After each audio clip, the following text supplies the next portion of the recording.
Liam Carter sat frozen in the cafe doorway, staring at the filthy, barefoot woman limping toward him. Mud caked her legs. Her dress was torn. This was supposed to be the perfect blind date, a carefully arranged meeting between a millionaire seeking partnership and a woman his sister promised would understand his world. Instead, he was looking at what appeared to be a vagrant who'd crawled out of a ditch.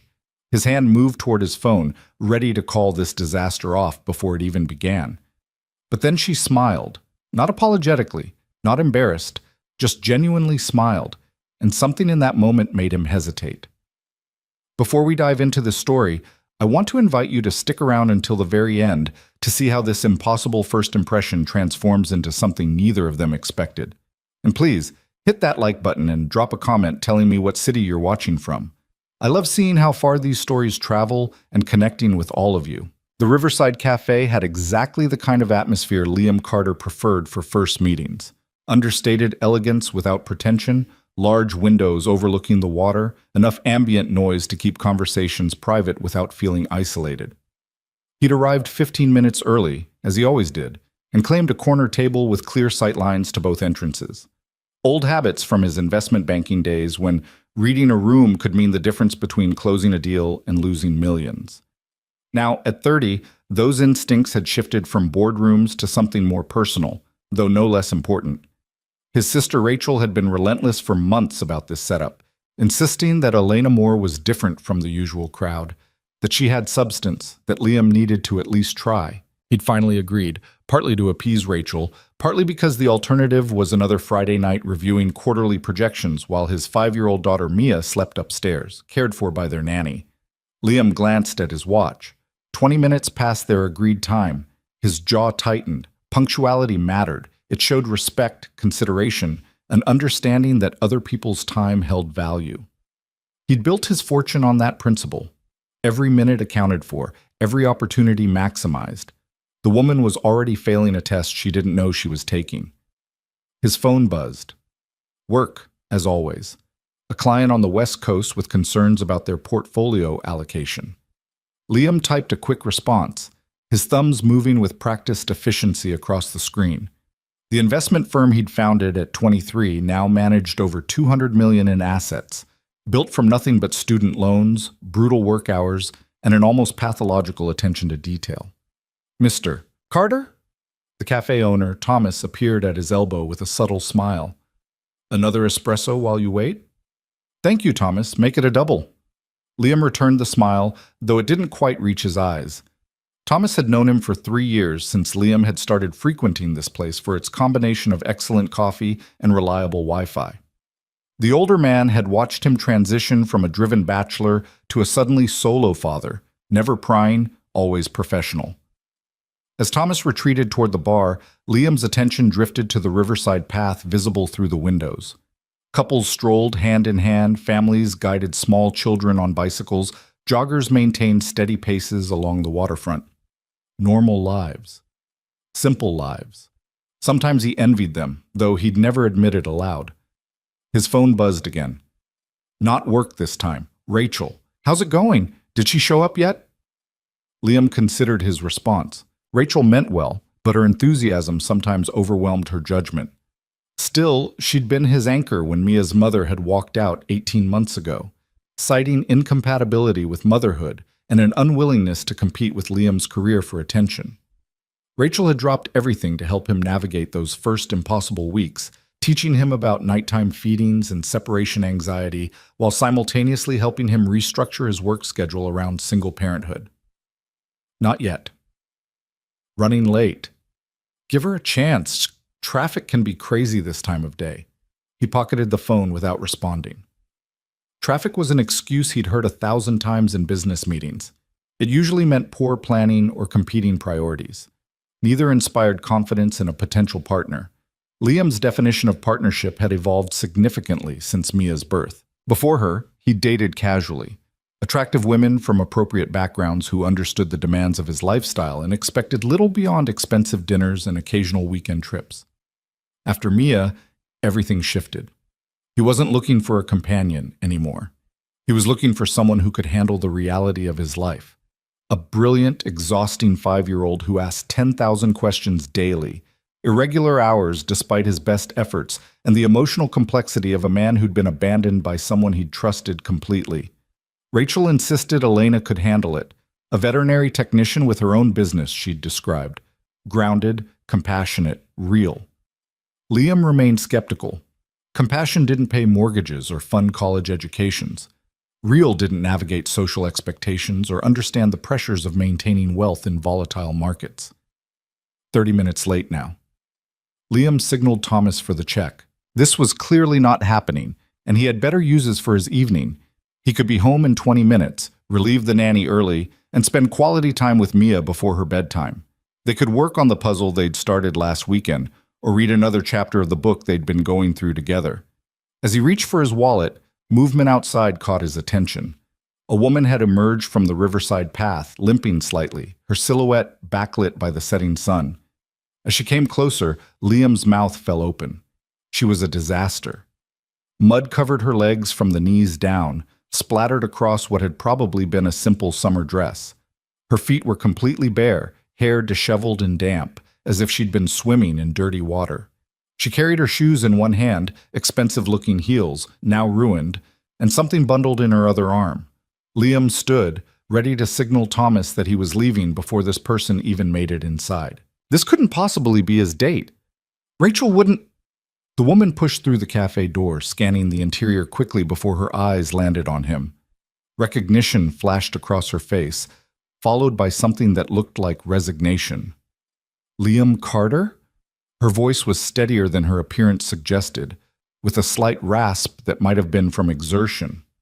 He stared at her, unable to formulate a response. Up close, beneath the mud and disarray, she had delicate features and striking hazel eyes that seemed to assess him as thoroughly as he was evaluating her. But the overall impression remained complete chaos. "I'm Elena Moore," she continued when he didn't answer. "I know this looks terrible. I'm sorry I'm late. Can I have just 2 minutes to explain before you leave? Because I can see you're about to leave." Her directness surprised him. Most people in his circles danced around uncomfortable situations with carefully crafted pleasantries. Elena just stated the obvious, holding his gaze without apparent embarrassment, despite looking like she'd been rolling in a marsh. Liam glanced around the cafe. Other patrons were beginning to notice them. Thomas had paused mid-pour, watching with barely concealed curiosity. 2 minutes. Thank you.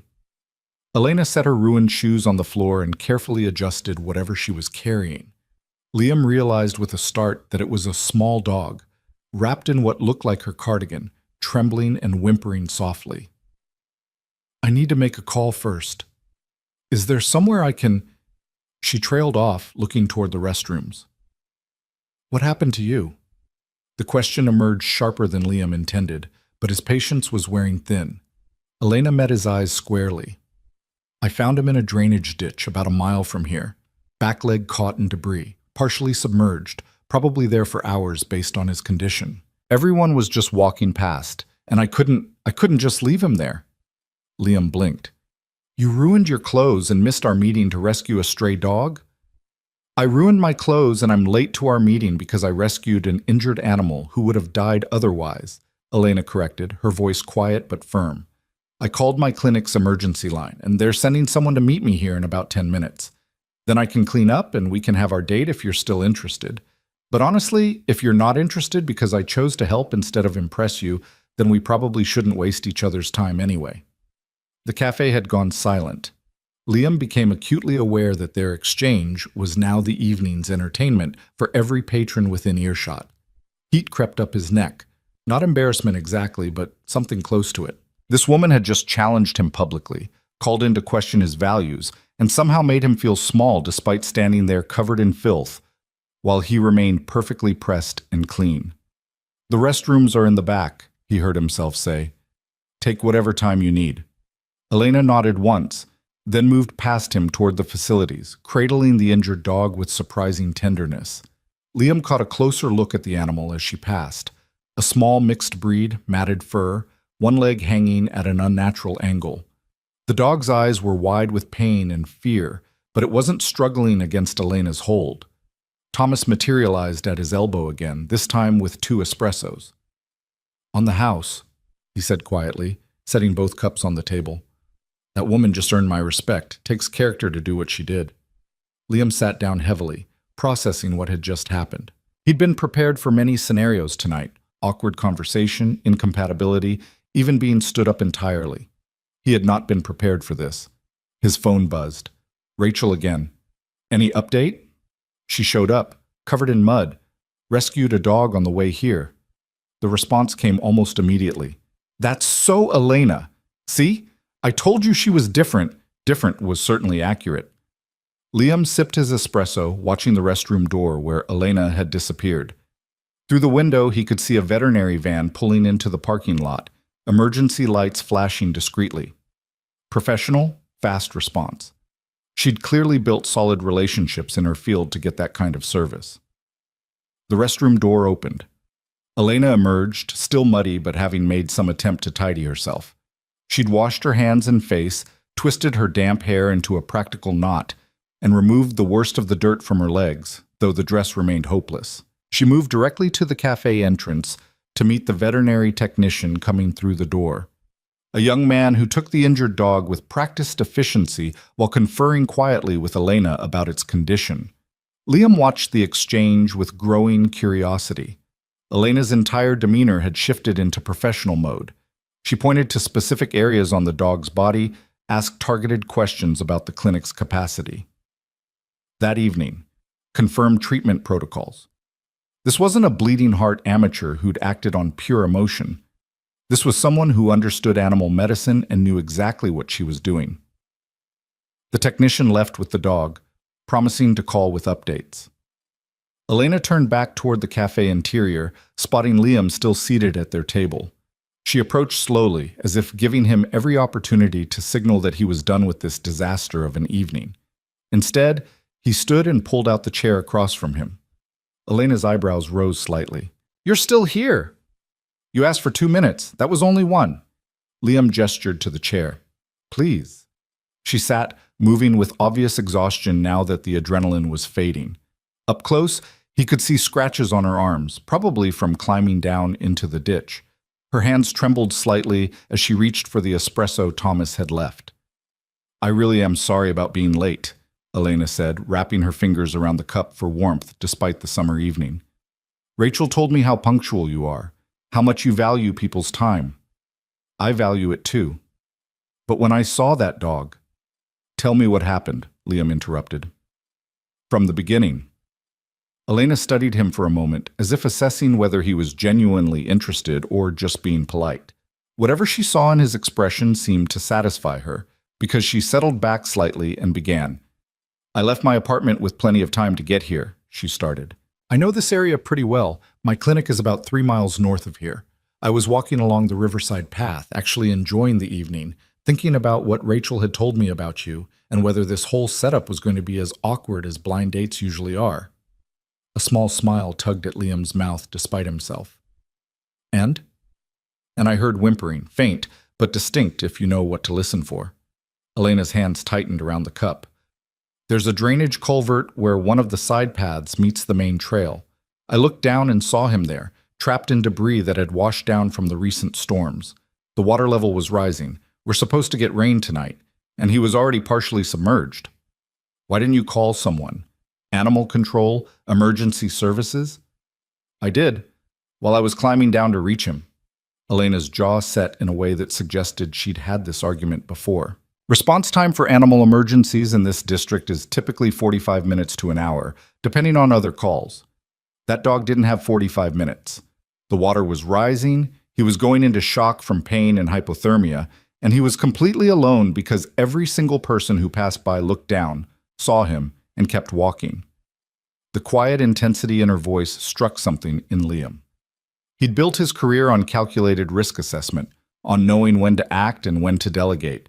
But he'd also built it on recognizing moments when someone had to step up, when waiting for the proper channels meant losing the opportunity entirely. "So you climbed down into a drainage ditch in your date clothes to pull out a strange dog who could have bitten you," he said slowly. "He was terrified and in pain. He wasn't going to bite me. And yes, I ruined my clothes. These are just things, Liam. They can be replaced. That life couldn't be. Elena paused, then added more quietly, I called Rachel while I was waiting for the emergency van. Told her I was going to be late, explained why.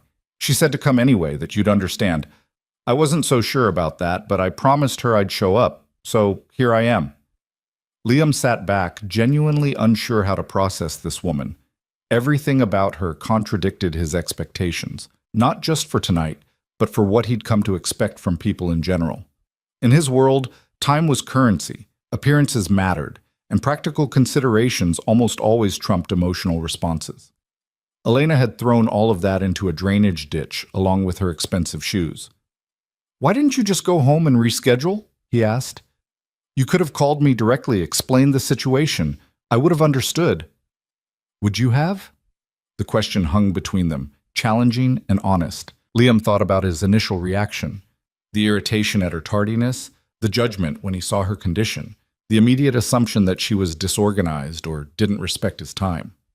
Probably not, he admitted. Elena nodded, unsurprised. Rachel warned me that you're successful, busy, and that you don't waste time on people who don't meet your standards. She also said you're a single father who built everything you have from nothing, which means you understand hard work and sacrifice. I figured showing up messy but honest was better than making excuses over the phone to someone who'd already decided I wasn't worth the trouble.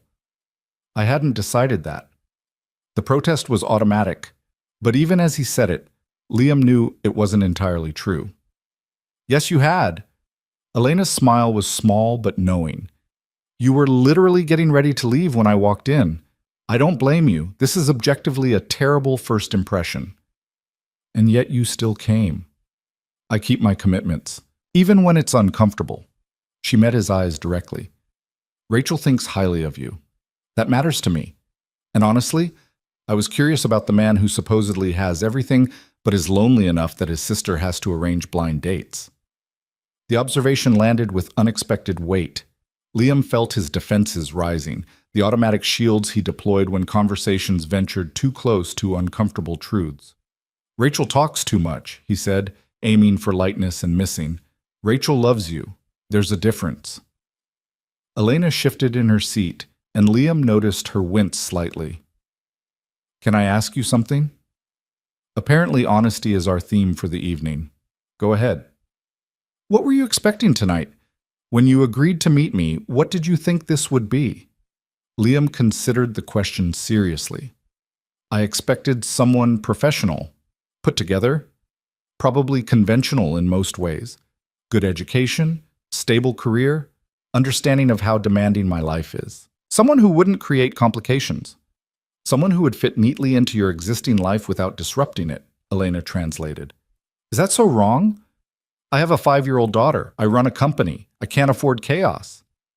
No one's asking you to afford chaos. I'm asking whether you're willing to consider that some things worth having are messy and inconvenient and don't arrive on schedule.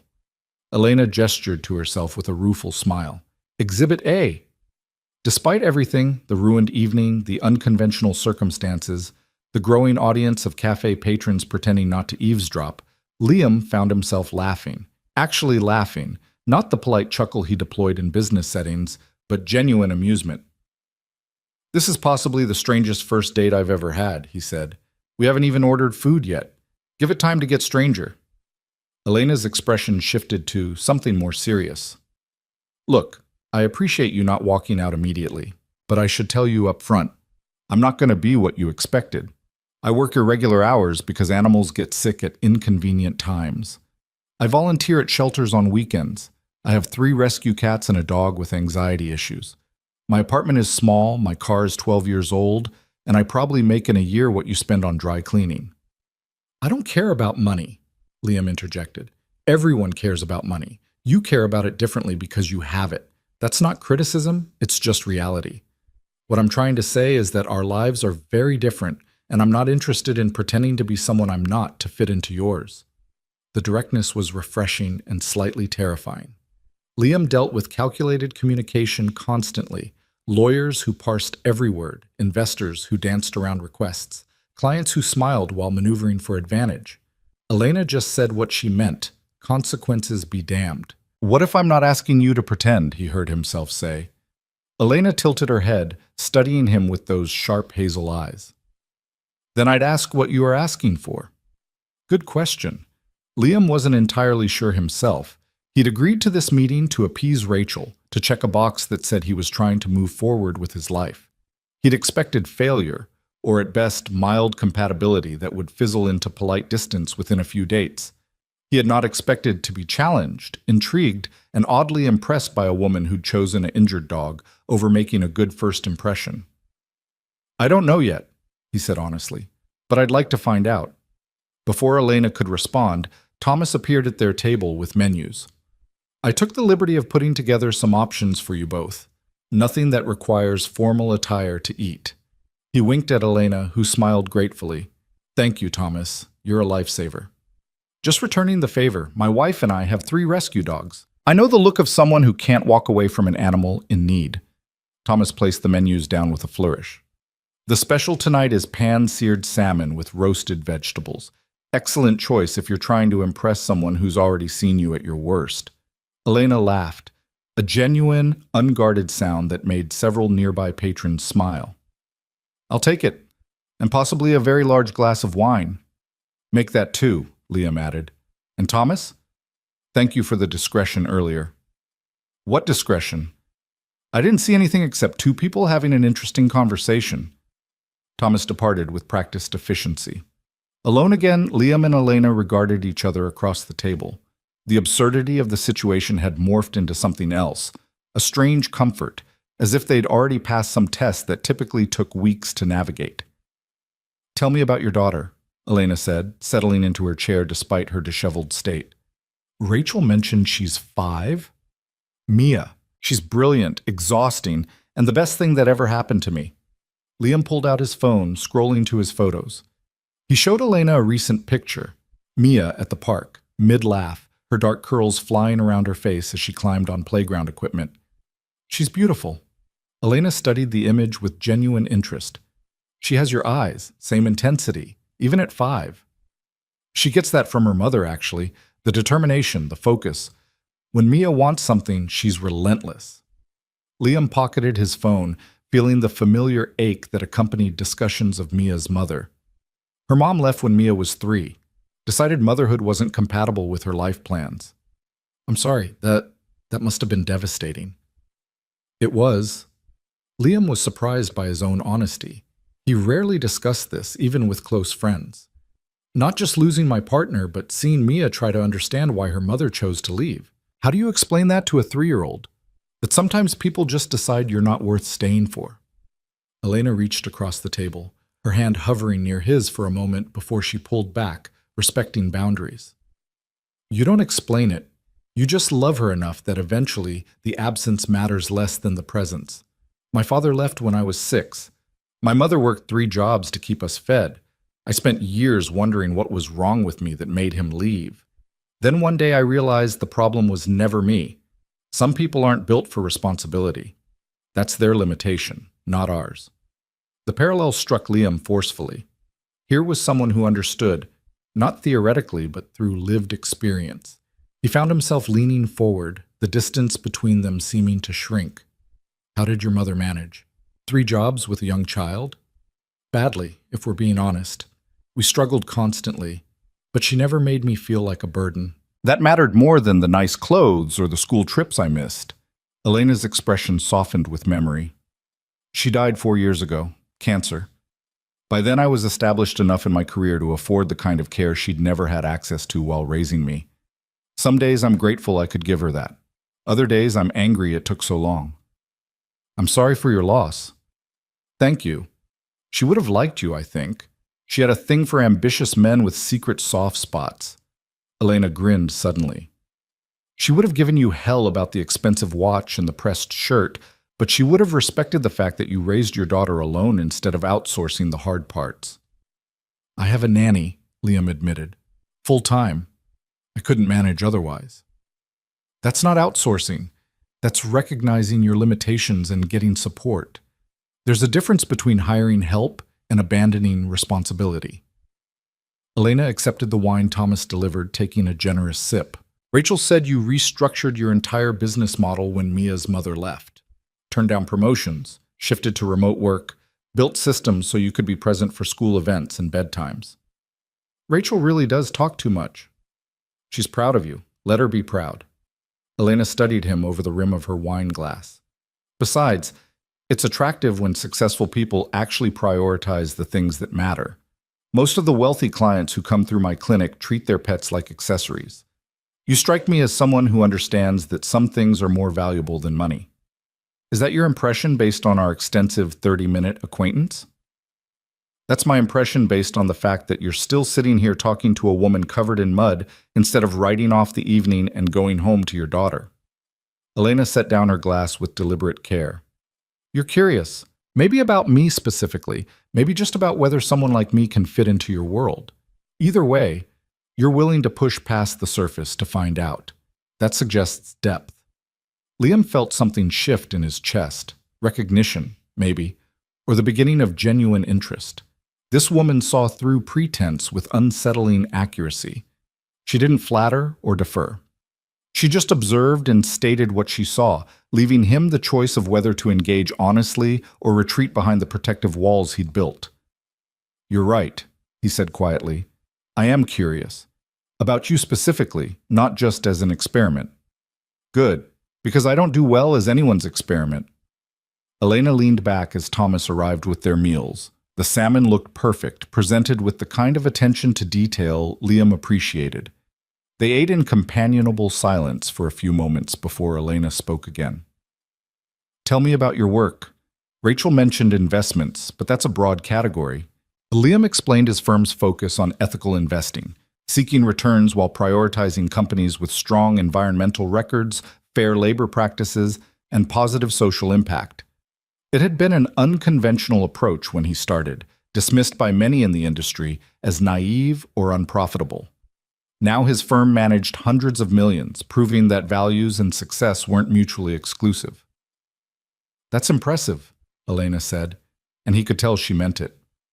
Most people in finance seem to check their conscience at the door. Most people in any field do that if the incentives are wrong. I built my company around the idea that you can make money and make things better. It's harder, slower sometimes, but it's sustainable. Liam paused, then added, Mia's going to inherit whatever I build. I want her to be proud of where it came from. She will be. Because you're thinking beyond yourself. Elena smiled. See? Depth. They talked through dinner about everything and nothing.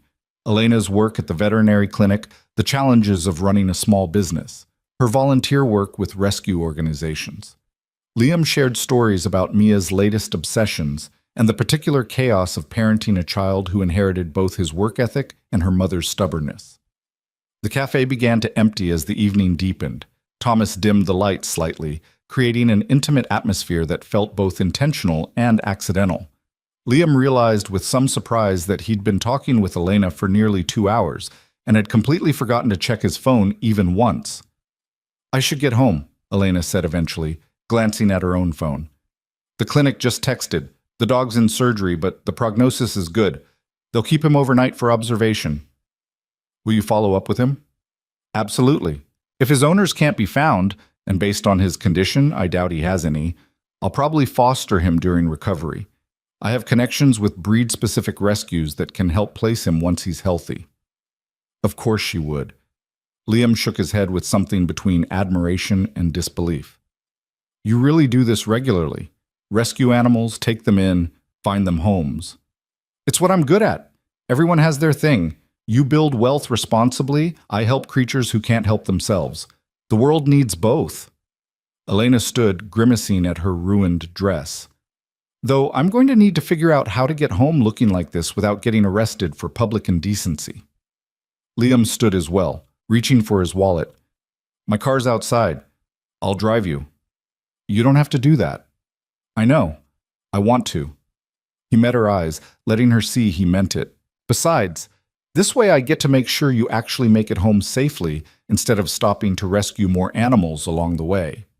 Elena's laugh was warm and surprised. Fair point. I accept.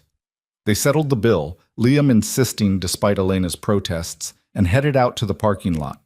Liam's Mercedes sedan gleamed under the streetlights, a stark contrast to Elena's disheveled appearance. He opened the passenger door for her, noting her slight hesitation before she climbed in. "I'm going to ruin your upholstery," she warned. "It's just a car. It cleans." Liam closed her door and circled to the driver's side, sliding behind the wheel with practiced ease. Elena provided directions to her apartment complex, a modest building in a working-class neighborhood about 15 minutes from the cafe. The drive passed in comfortable quiet, broken occasionally by Elena pointing out landmarks or Liam sharing observations about the area. When they pulled up to her building, Elena made no move to exit immediately. Instead, she turned in her seat to face him directly. "Thank you for not walking away tonight," she said. "I know it would have been easier." Easier isn't always better. Liam surprised himself with the response, but he meant it. "Can I see you again? Even after this disaster of a first date?" "Especially after this disaster of a first date. You showed me who you are right away. No pretense, no performance, just honest priorities and genuine conviction. That's rare." Elena smiled, and Liam noticed for the first time how it transformed her entire face. "I'd like that. But fair warning, next time I'll probably arrive on time and clean. Don't hold it against me when I'm boring." "Something tells me you're never boring." They exchanged numbers, Elena promising to text him updates about the rescued dog. As she climbed out of the car, Liam called after her. "Elena?" She turned back, framed in the streetlight with her mud-stained dress and bare feet. "I'm glad you stopped for the dog." Her smile widened. "Me too." Liam watched until she disappeared into her building, then sat in his car for a long moment, processing the evening.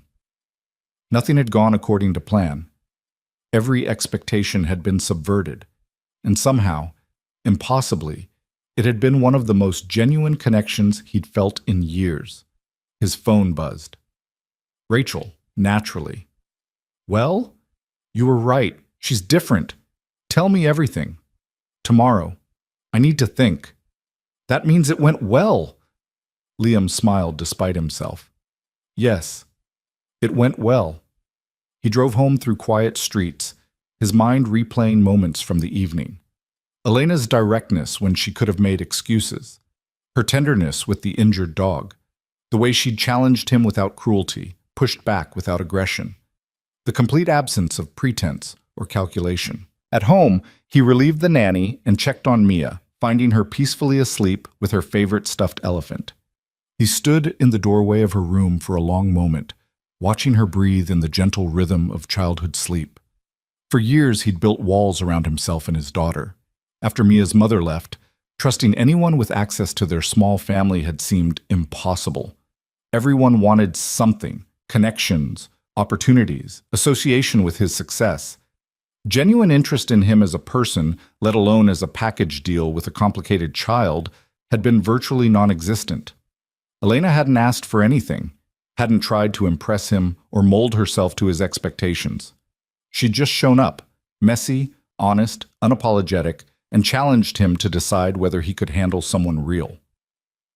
Liam returned to the living room, poured himself a bourbon, and sat by the window overlooking the city lights. His phone chimed with a text from an unknown number. "Dog's name is Charlie, according to the vet who scanned his chip. Owners moved 2 years ago and never updated their info. He's officially mine to foster now. Thanks again for tonight." Elena. Liam typed his response carefully. "Congratulations on your new foster. Have dinner with me Friday? Somewhere that doesn't involve drainage ditches." The reply came quickly. "Only if you promise not to judge me for arriving clean and on time. I'll try to contain my disappointment. It's a date." "Good night, Liam." "Good night, Elena." Liam set down his phone and sipped his bourbon, feeling something he hadn't experienced in a long time. Not just hope, that had flickered and died too many times to trust easily. This was something more tangible. Possibility. The sense that maybe, just maybe, there was someone out there who could see past the success and the schedule and the protective barriers to the person underneath. Someone who'd choose the hard right thing over the easy comfortable thing, even when it cost her something. Outside, the city hummed with its usual Friday night energy. Inside, Liam sat in the quiet darkness of his home, thinking about mud-covered dresses and rescued dogs, and a woman who'd looked at his carefully constructed life and asked if he was willing to let it get a little messy. For the first time in 18 months, his answer was yes. Friday arrived faster than Liam expected, bringing with it an unfamiliar nervousness he hadn't felt since his early 20s. He'd chosen a different restaurant this time, a quiet Italian place in the Arts District, known for excellent food and an atmosphere that encouraged actual conversation rather than performance. No riverside views where rescue operations might interrupt the evening, he'd joked to Rachel when she'd called demanding updates. Liam arrived early again, though this time he'd deliberately chosen only 10 minutes ahead of their agreed time. He wore dark jeans and a casual button-down instead of his usual business attire, a conscious choice that felt strange and right simultaneously. The hostess recognized him from previous visits and led him to a corner booth that offered privacy without isolation. His phone showed 3 minutes until 7. Liam caught himself checking his reflection in the darkened window, adjusting his collar, then feeling ridiculous for the gesture. He was 30 years old, successful, confident in most areas of his life. Yet the prospect of Elena walking through that door had him second-guessing everything from his clothing choices to whether he should have suggested somewhere less formal. At precisely 7 o'clock, Elena entered the restaurant. Liam stood automatically, momentarily stunned by the transformation. She wore a simple navy dress that somehow made her eyes more striking, her hair falling in loose waves around her shoulders. No mud, no torn fabric, no barefoot desperation. Just a beautiful woman moving toward him with a slightly shy smile that suggested she was as nervous as he felt. "You made it," he said as she approached, immediately feeling stupid for stating the obvious. "On time and everything." Elena's smile widened as she slid into the booth across from him. "I even wore shoes, actual matching shoes." "I noticed. Though I have to admit, I'm a little disappointed. I was expecting at least a minor animal emergency." Elena laughed, the sound filling the space between them with warmth. "The night's still young. Give it time." A waiter appeared with menus and water, giving them a moment to settle. Liam watched Elena scan the options, noticing the small details he'd missed during their chaotic first meeting. The way she tucked her hair behind her ear when concentrating, the faint scar on her left hand that looked like an old bite mark, the careful attention she paid to prices despite his earlier insistence that dinner was his treat. "How's Charlie?" he asked as the waiter departed to give them time. Elena's entire face lit up.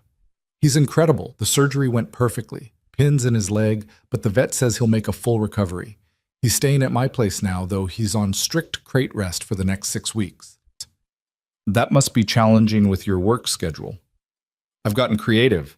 My neighbor's a retired teacher who loves dogs. She checks on him during my long shifts, and I've rearranged my schedule to be home as much as possible." Elena paused, her expression shifting to something more vulnerable. "I know it sounds crazy investing this much in a stray, but when you look into his eyes and see how grateful he is just to be safe and fed and warm, I can't explain it. It matters."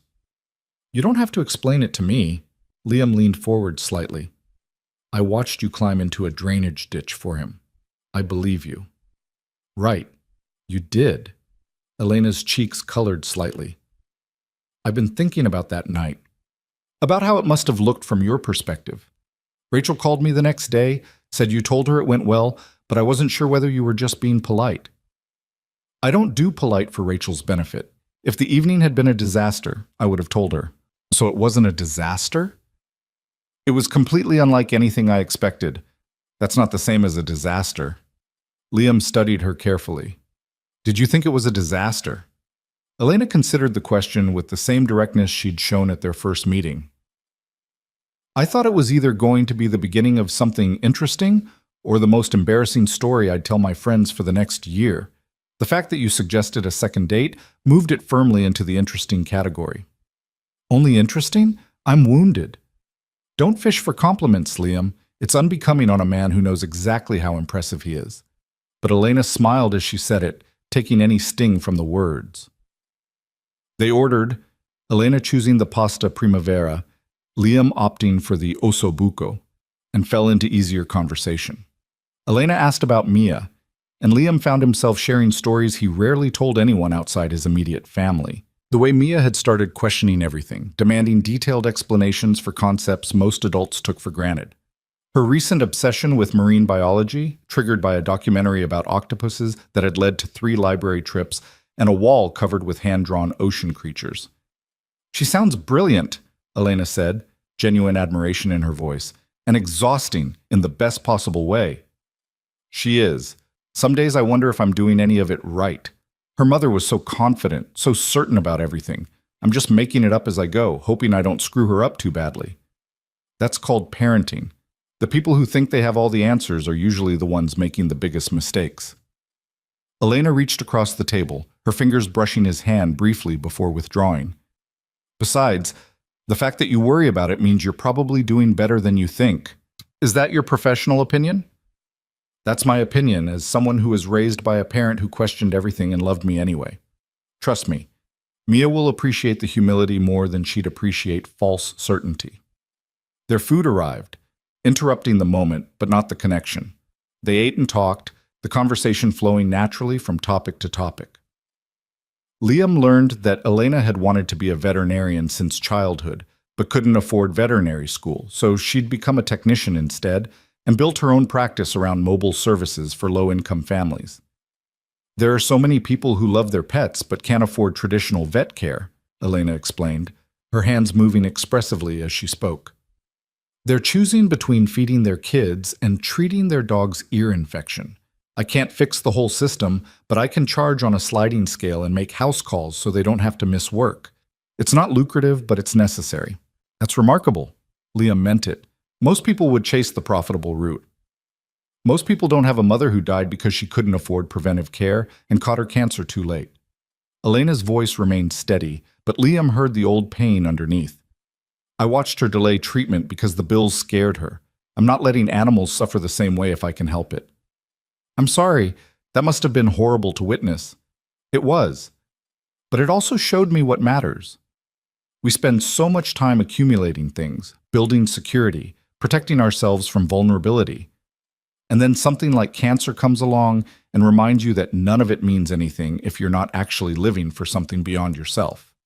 Liam set down his fork, struck by the parallel to his own wake-up call when Mia was born. He'd spent his 20s building wealth with single-minded determination, measuring success by portfolio growth and client acquisition. Then he'd held his daughter for the first time, and realized that everything he'd built would mean nothing if he wasn't present for the life he'd helped create. "That's why you do the rescue work," he said quietly. "It's not just about the animals." "Nothing's ever just about one thing.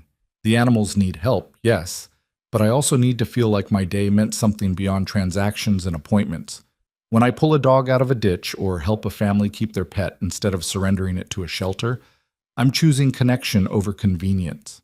That matters to me." "Connection over convenience," Liam repeated. "I like that. Do you practice it?" The question landed with gentle challenge.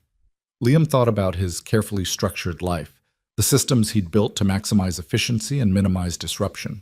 Connection required vulnerability, spontaneity, risk, all things he'd systematically eliminated since Mia's mother left.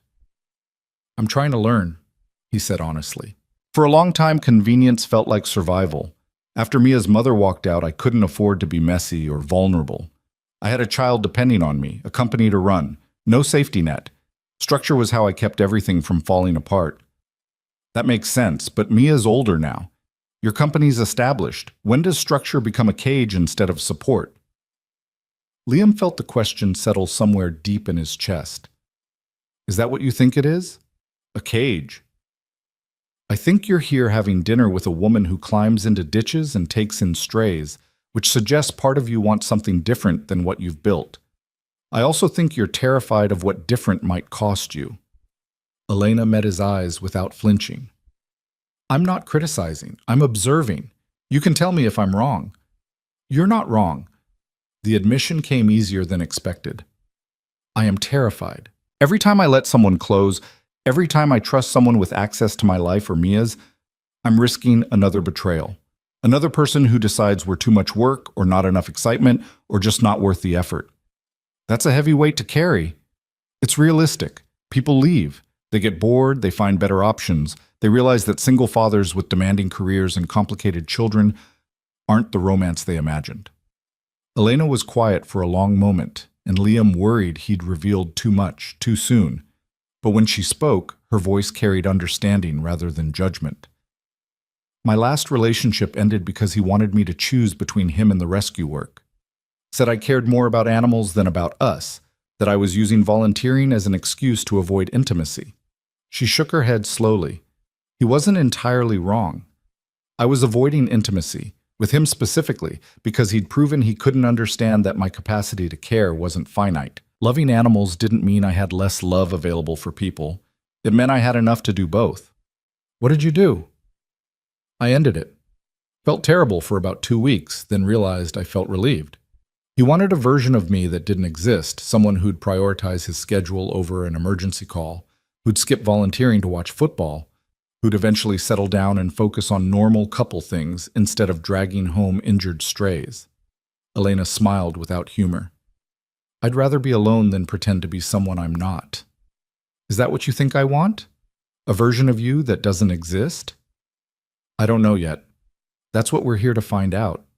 She leaned back slightly, studying him with those sharp hazel eyes. What do you want, Liam? Not what you think you should want, not what would be convenient. What do you actually want? The question was so direct, so unflinching, that Liam found himself answering with equal honesty. I want someone who sees past the money and the success to the person underneath. Someone who won't leave when things get hard or complicated. Someone Mia can trust, who'll show her that relationships can be stable and honest instead of conditional and temporary. He paused, then added quietly, someone who makes me want to be brave instead of careful. Elena's expression softened. That's a beautiful answer. It's also terrifying to say out loud. The best things usually are. She reached across the table again, this time letting her hand rest near his without quite touching. For what it's worth, I see you. Not the portfolio or the car or the expensive watch. I see someone who's built something impressive while raising a child alone and is scared to death that letting someone in will destroy what you've protected. You see all that from 2 dates? I see it because I recognize it. I've spent years protecting myself too, just in different ways. Elena's fingers moved slightly, close enough that Liam could feel their warmth. Maybe we're both tired of being so careful all the time. Liam looked down at their hands, nearly touching, but not quite, the small distance between them representing every fear and hope he'd carried for the past 18 months. Then, with deliberate slowness, he closed the gap, his fingers intertwining with hers. Elena's breath caught slightly, but she didn't pull away. Instead, her grip tightened, holding on as if to anchor them both through whatever came next. I'm not good at this, Liam said quietly. Opening up, trusting people, letting things be messy. I'm not asking you to be good at it. I'm asking you to try. They sat that way for several moments, hands joined across the table while the restaurant hummed with life around them. The waiter approached, noticed their connection, and smoothly diverted to another table. Liam felt something in his chest loosen, not the complete dissolution of his defenses, but a small crack that let in possibility. Tell me about your perfect day, Elena said eventually, her thumb tracing small circles on his hand. Not a work day or a responsibility day, just a day where everything goes exactly how you'd want. Liam considered the question. I wake up without an alarm. Mia climbs into bed with me like she used to when she was younger, and we talk about her dreams or her latest obsession. We make pancakes together. She's terrible at flipping them, but she insists on trying. We spend the afternoon doing something completely impractical, like visiting a museum or exploring a new neighborhood. And in the evening, after she's asleep, I have time to just exist without checking email or planning tomorrow or fixing today's problems. That sounds lovely and achievable if you let it be. What about you? What's your perfect day? Elena's smile turned wistful. I wake up to my animals, all of them healthy and happy. I spend the morning at the shelter, helping match pets with families who will actually take care of them. Afternoon is house calls for my regular clients, the ones who trust me and appreciate what I do.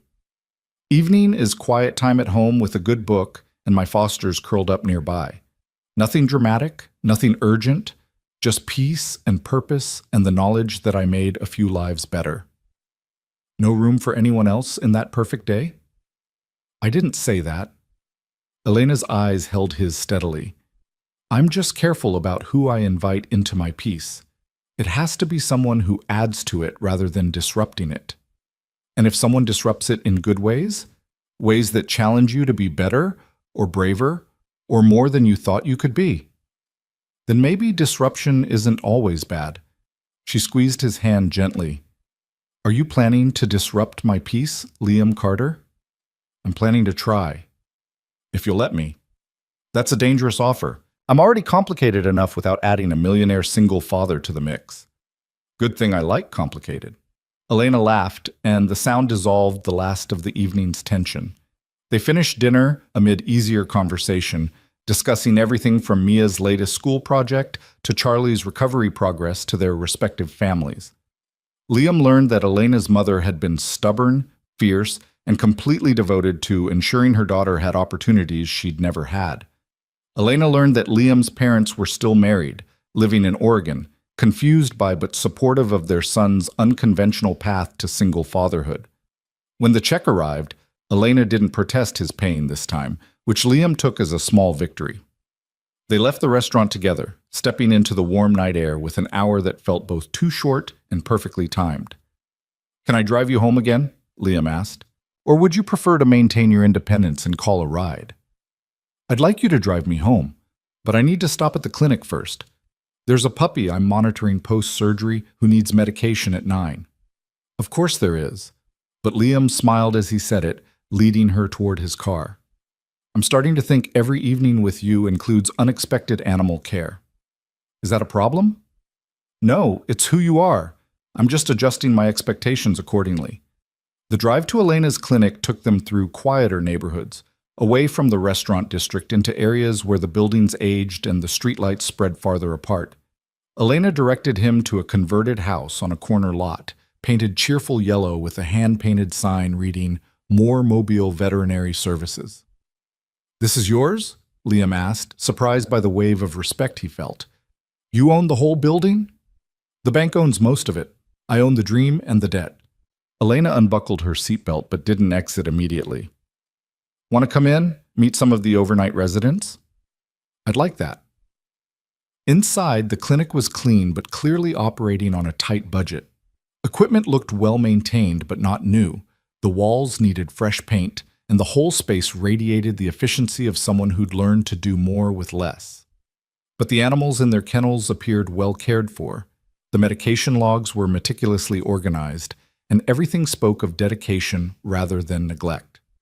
Elena moved through the space with practiced ease, checking on each animal and providing quiet reassurance. Liam watched her work, struck by the tenderness in her movements and the way each creature seemed to calm at her presence. This is Scout, Elena said, approaching a kennel where a small terrier mix lay recovering. Hit by a car 3 days ago.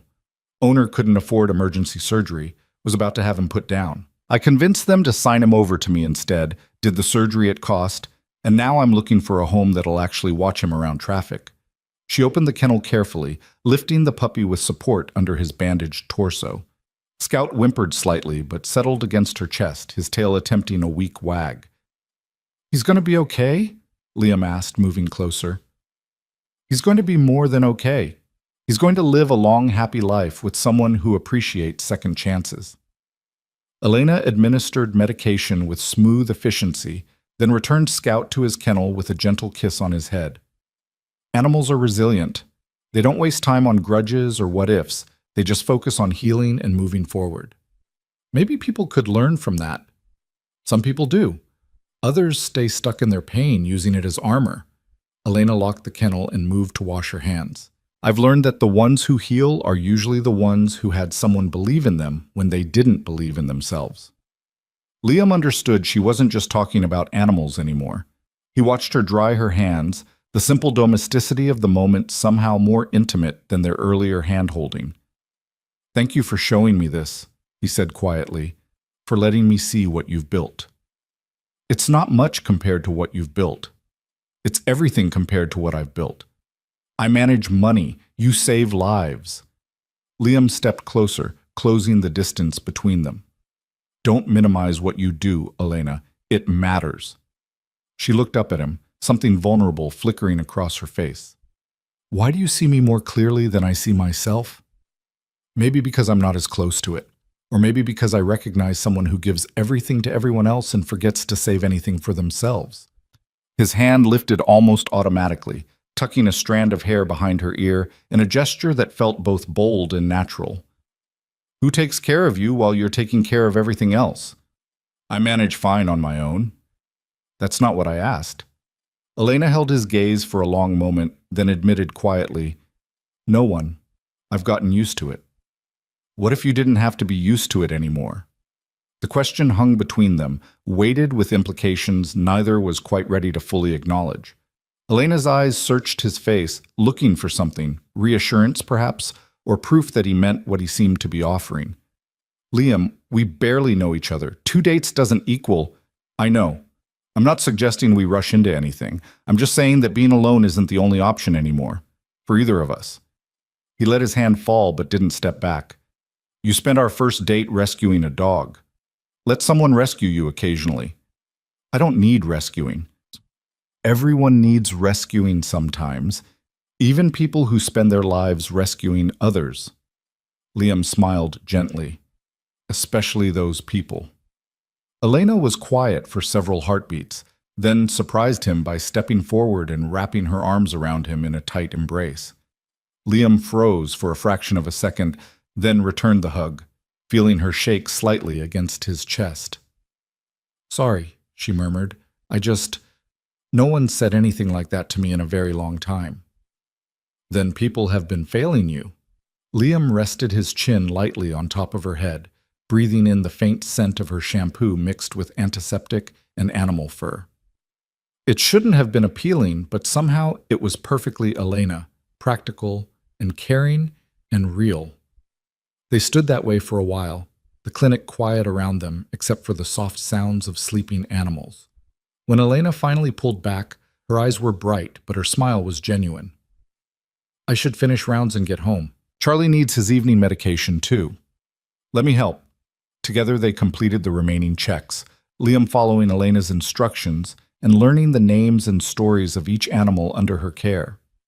By the time they locked up and returned to his car, something had shifted between them. A deepening of trust, an acknowledgement of connection that went beyond attraction into something more substantial. The drive to Elena's apartment was comfortable, filled with companionable silence punctuated by occasional observations about the evening. When Liam pulled up to her building, neither moved immediately to end the night. I had a good time, Elena said, the simple statement carrying weight. Even better than last week, and that's saying something considering last week's bar was pretty low. I had a good time too, and I'd like to do it again if you're willing. I'm willing, but Liam… Elena turned to face him fully. I need you to know that what I showed you tonight at the clinic, this is my life. It's not going to change or diminish just because I'm dating someone. If that's going to be a problem… It's not a problem, Liam interrupted gently. It's who you are. I don't want you to change that. People always say that at the beginning, then they realize what it actually means. Canceled plans because of emergencies, limited free time, constant financial stress from taking cases I shouldn't. They get tired of competing with my work. I run an investment firm and raise a 5-year-old alone. I understand demanding schedules and competing priorities. I'm not asking you to choose between your work and me. I'm asking if there's room for both. Elena studied him carefully, then nodded slowly. There's room. If you're patient while I figure out how to make that room, I can be patient. Can you? Her smile turned teasing. Because you strike me as someone used to getting what you want when you want it. Maybe you'll be good for me then. Teach me to wait for things that matter. Dangerous talk, Mr. Carter. I might start thinking you're serious about this. I am serious about this. Liam reached for her hand again, linking their fingers together. I haven't been serious about anyone in a long time. But you make me want to try. Elena squeezed his hand, then leaned across the console to kiss his cheek. A brief, gentle touch that somehow promised more than words could convey. Good night, Liam. Thank you for dinner, and for understanding, and for seeing me. Good night, Elena. Thank you for letting me in. She climbed out of the car, pausing at her building's entrance to wave before disappearing inside. Liam sat in the quiet aftermath, his cheeks still warm where her lips had brushed his skin, feeling like he'd crossed some invisible threshold without quite knowing where it would lead. His phone chimed. Elena. Charlie says thank you for the nice evening. He's very sophisticated for a former ditch dog. Liam smiled, typing his response. Tell Charlie he's welcome. Same time next week? Make it Thursday. I have shelter duty Friday. Thursday works. Sleep well, Elena. You too. Liam drove home through streets that seemed somehow brighter than usual, his mind replaying moments from the evening. The way Elena's hand felt in his. Her vulnerability in the clinic when she'd admitted no one took care of her. The absolute certainty in her commitment to her work and the animals she served. At home, he paid the nanny and checked on Mia, finding her awake this time, reading in bed with a flashlight. You're supposed to be asleep, troublemaker, Liam said, settling on the edge of her bed. I wanted to finish the chapter. The octopus is about to escape from the aquarium and I need to know if he makes it. Mia set down her book, studying her father with the unsettling perceptiveness of children. You look happy. Different than usual happy. Do I? Yeah, like when I surprise you with something good instead of something broken. Mia grinned. Where were you? Having dinner with a friend? A friend like Aunt Rachel or a friend like a girlfriend? Liam hesitated, unsure how to navigate this conversation. Mia had asked about dating before, curious about why other kids had two parents while she had one. He'd always deflected, not wanting to introduce the possibility of someone new until he was certain they'd stay. But something about Elena felt different, worth the risk of mentioning, even this early. Maybe like a girlfriend, he said carefully. But it's very new, sweetheart. We're still getting to know each other. What's her name? Elena. She takes care of animals for her job. She has a clinic where she helps pets get better. Mia's eyes lit up. Like a veterinarian? Like a veterinary technician. It's similar, but a little different. That's so cool. Does she have any pets? Can I meet them? Can I meet her? The questions tumbled out with typical Mia enthusiasm. Slow down. Like I said, it's very new. But yes, she has pets. Several, actually, and maybe someday you can meet her when we're both ready. I'm ready now. I know you are. But these things take time. Liam smoothed her hair back from her forehead. I want to make sure she's someone special before I introduce you. Okay? Mia considered this seriously, then nodded. Okay. But Dad? I'm glad you look happy. You should look happy more. The simple observation pierced through Liam's carefully maintained composure.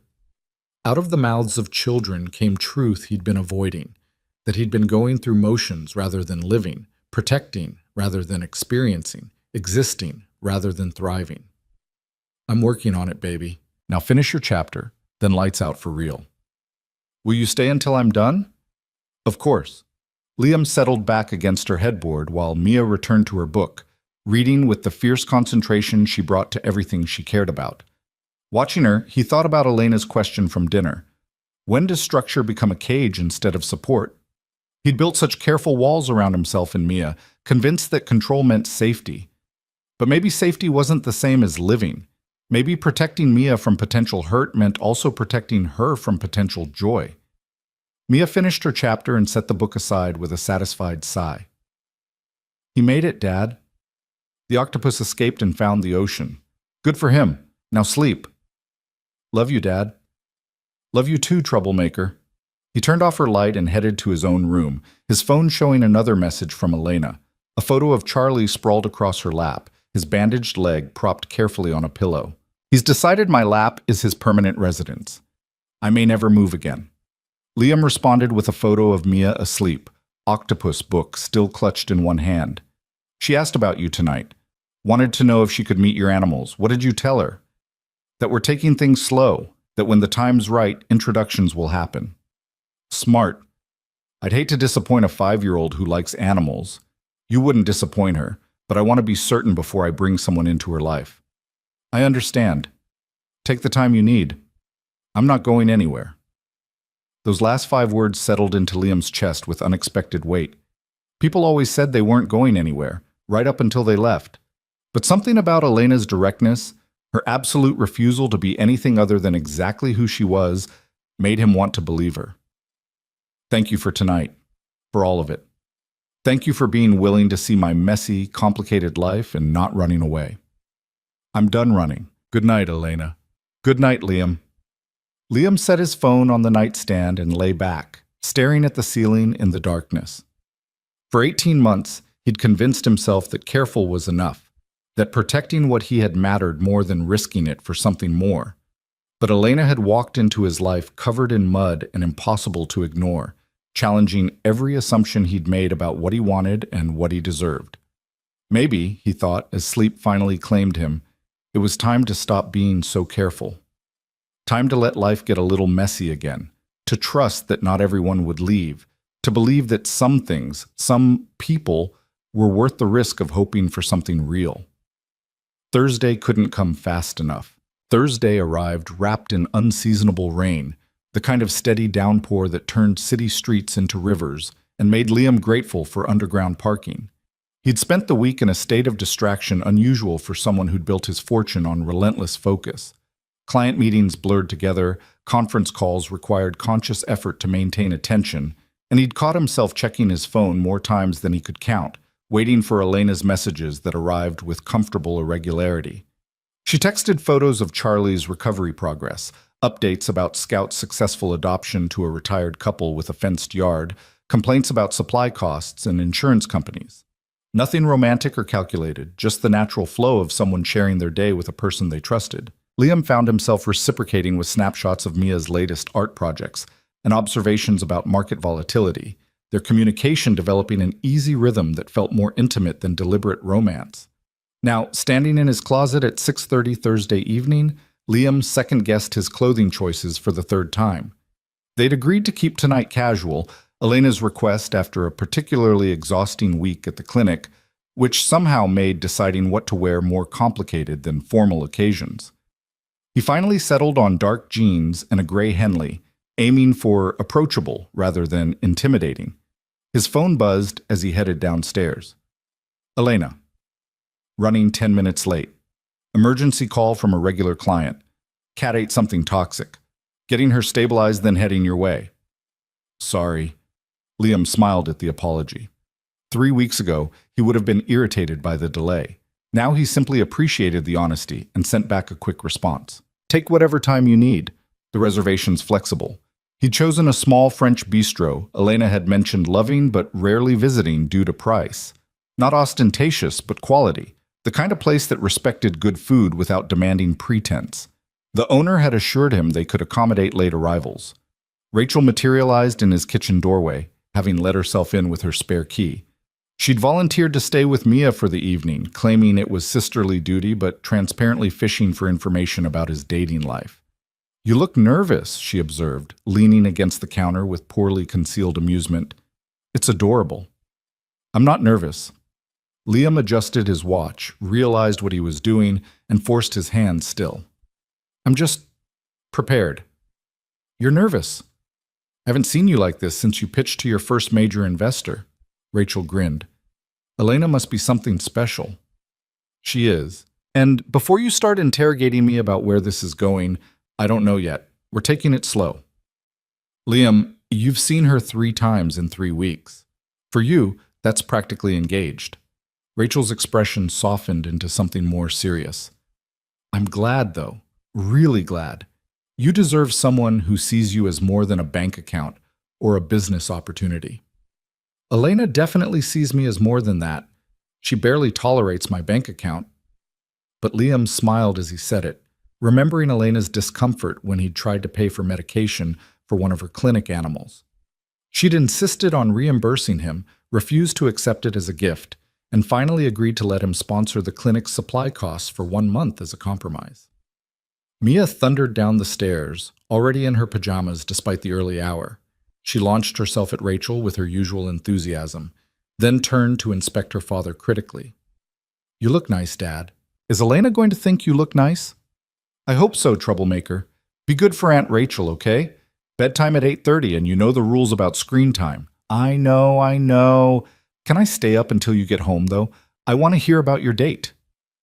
Liam exchanged glances with Rachel, who shrugged with a smile.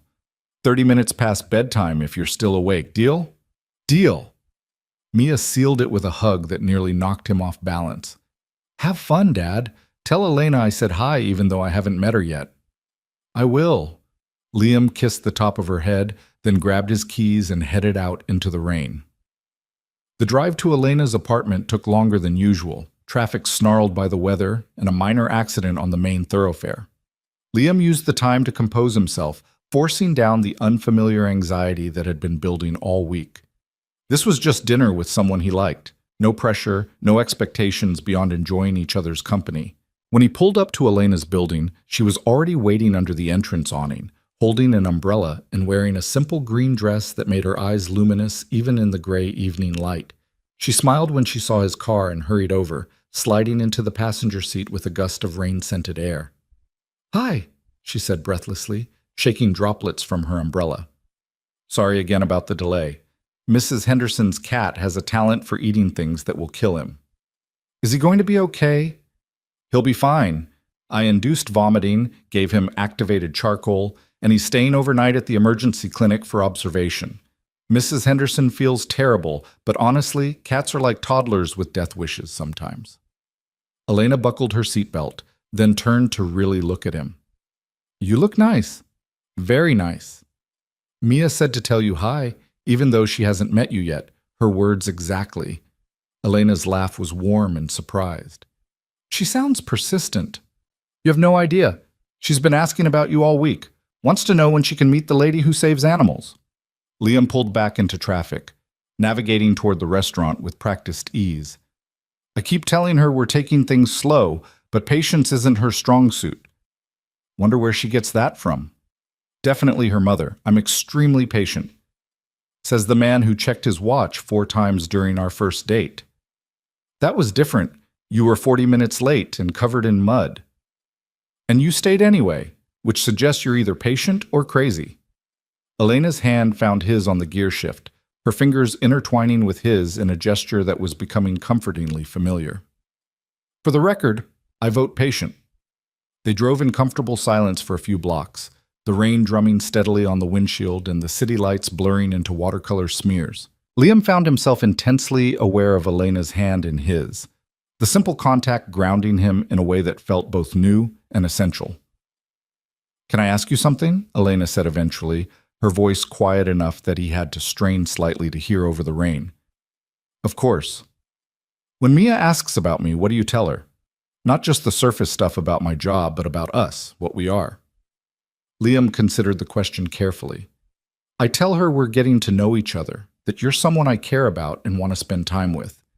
That if things continue going well, eventually she'll meet you and can decide for herself what she thinks." "And what do you want her to think?" "I want her to see what I see. Someone genuine and kind who does work that matters. Someone who doesn't pretend to be anything other than exactly who they are."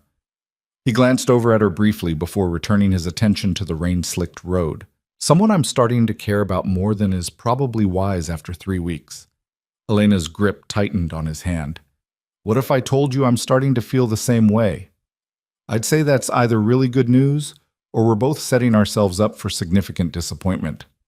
Always the optimist. But Elena smiled as she said it. "I prefer to think we're both brave enough to acknowledge something real when we find it." They arrived at the bistro to find the parking gods smiling. A spot opened directly in front just as they approached. Inside, the restaurant was intimate and warm, all exposed brick and soft lighting that made everything feel slightly magical despite the storm outside. The owner greeted them personally, leading them to a corner table that offered privacy without isolation. Elena studied the menu with obvious pleasure, occasionally reading descriptions aloud and asking Liam's opinion on dishes he'd never tried. They settled on sharing several items, a decision that felt significant in its implied intimacy. The willingness to eat from the same plates, to negotiate preferences, to find compromise in small things. "Tell me about your week," Liam said once they'd ordered, "beyond the cat who eats poison for entertainment." Elena launched into a detailed account of her past few days, a surgery that had gone better than expected, a difficult conversation with a client who couldn't afford necessary treatment, the ongoing battle with her accountant about the clinic's financial sustainability. She spoke with animation, her hands moving expressively, her face reflecting every emotion as she described the highs and lows of work she clearly loved despite its challenges. Liam listened with complete attention, struck by how different this was from conversations he typically had about work. In his world, everything was measured in returns and percentages, wins and losses quantified in dollars and portfolio performance. Elena measured success in animals saved and families kept together, in second chances given and suffering prevented. The contrast should have been jarring. Instead, it felt complimentary. "I'm boring you," Elena said suddenly, pulling back mid-story about a difficult diagnosis. "You're absolutely not boring me. Why would you think that?" "You got quiet. Usually means someone's mentally checked out while waiting for me to stop talking about work.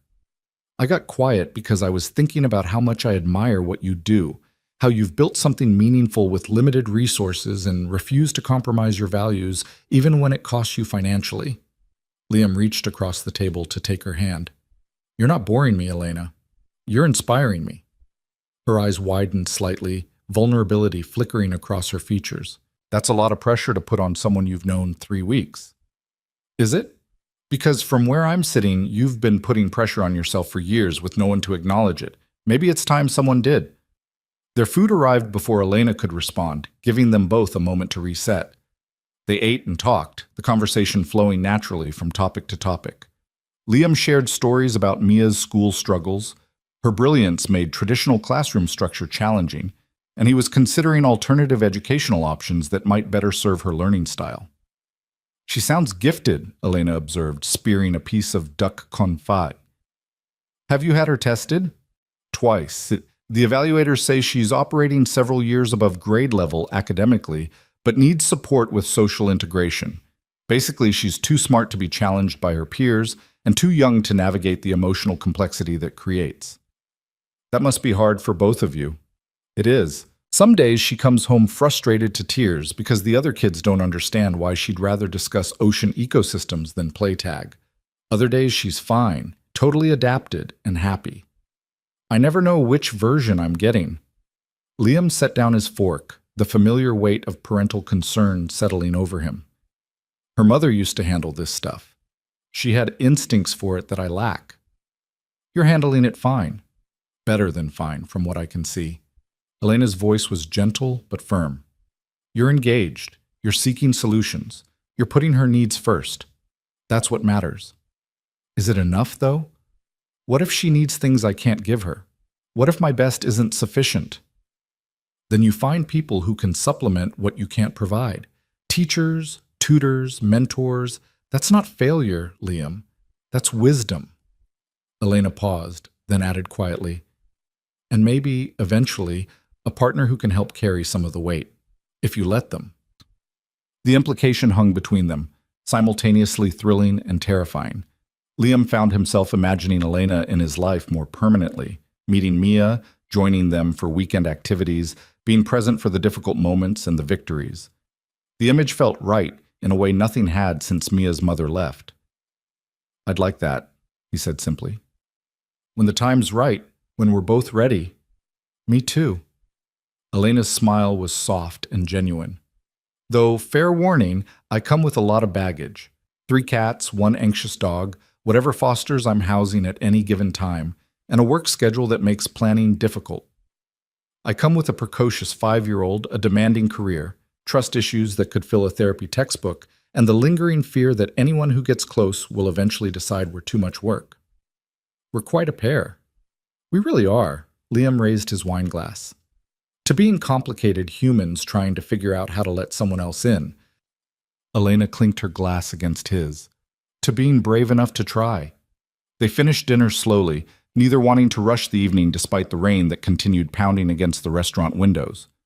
Over dessert, a shared chocolate torte that was almost obscenely rich, Elena asked about Liam's family, and he found himself describing his parents with more honesty than usual. "They're good people," he said, scraping the last bit of torte from the plate. "Traditional, but good. When Mia's mother left, my mom wanted us to move to Oregon so she could help raise Mia. Took her months to accept that I needed to do this myself, that moving would mean disrupting Mia's entire life." "Do they approve of you dating again?" They approve of me being happy. Whether dating leads to that is still under debate. Liam smiled wryly. My mother keeps setting me up with daughters of her friends, nice women with appropriate backgrounds who she thinks would be suitable mothers for Mia. And none of them have worked out? None of them were real. They were performing what they thought I wanted, saying the right things, doing the expected dance. I could see the calculation behind every smile. He met Elena's eyes directly. You don't perform. You don't calculate. You just are. That's rarer than you realize. Elena looked down at her empty plate, clearly affected by his words. When she spoke, her voice was thick with emotion. I spent my entire childhood watching my mother perform, being cheerful when she was exhausted, confident when she was terrified, strong when she was breaking. She did it to protect me, to make sure I never felt like a burden. But it taught me that performing was what you did to survive.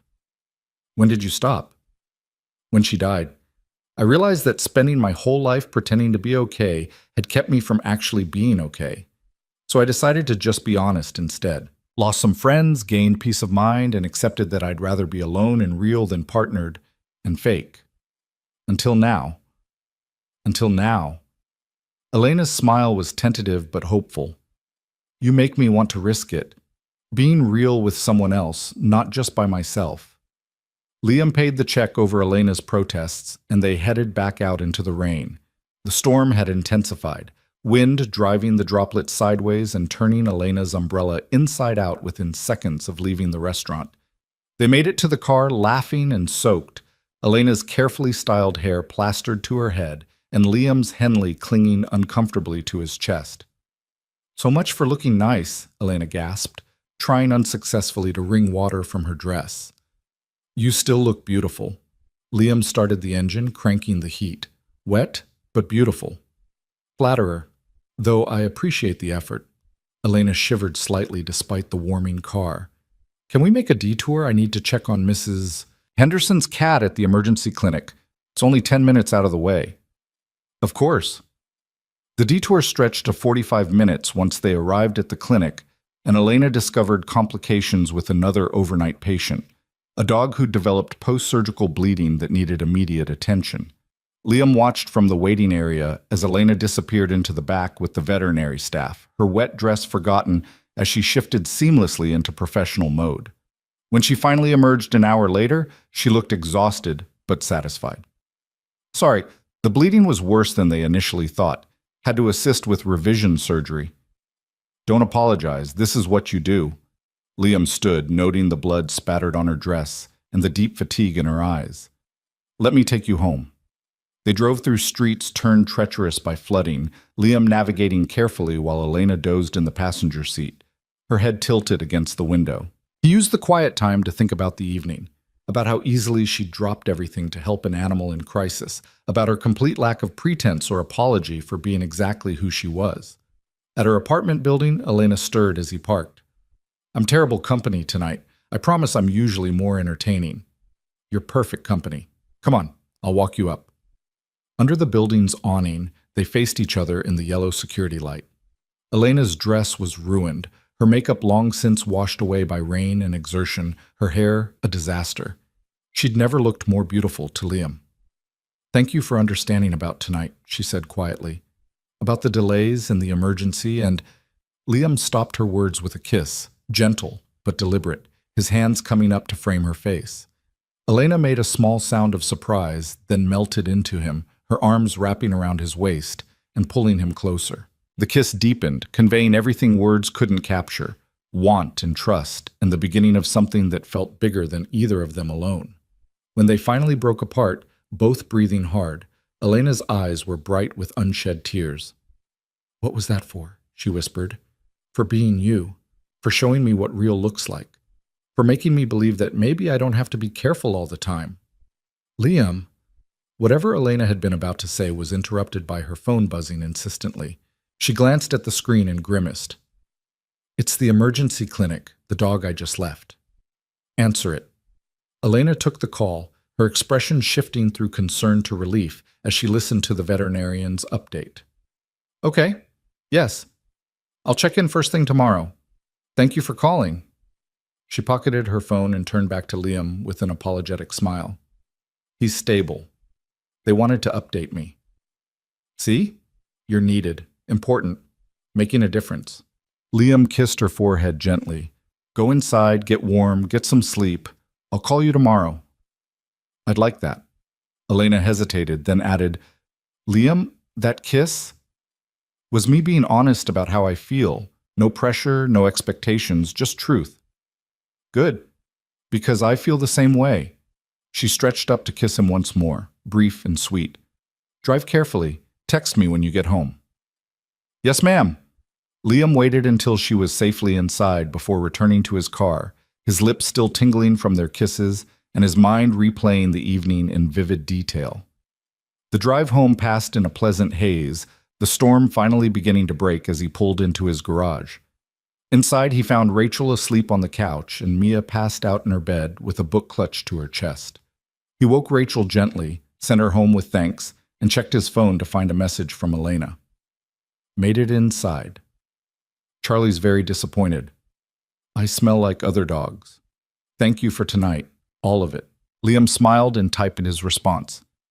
Thank you for letting me be part of your world, even the messy, emergency-filled parts. Sleep well. You too. Sweet dreams, Liam. He pocketed his phone and headed to his room, pausing to look in on Mia one more time. She'd kicked off her blankets as usual, and he tucked them back around her, marveling at how much his life had changed in 3 short weeks. For years, he'd operated under the assumption that opening up meant vulnerability, and vulnerability meant inevitable pain.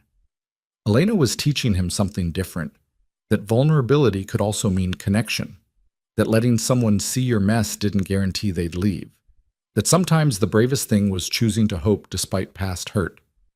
As he prepared for bed, Liam's phone chimed one final time.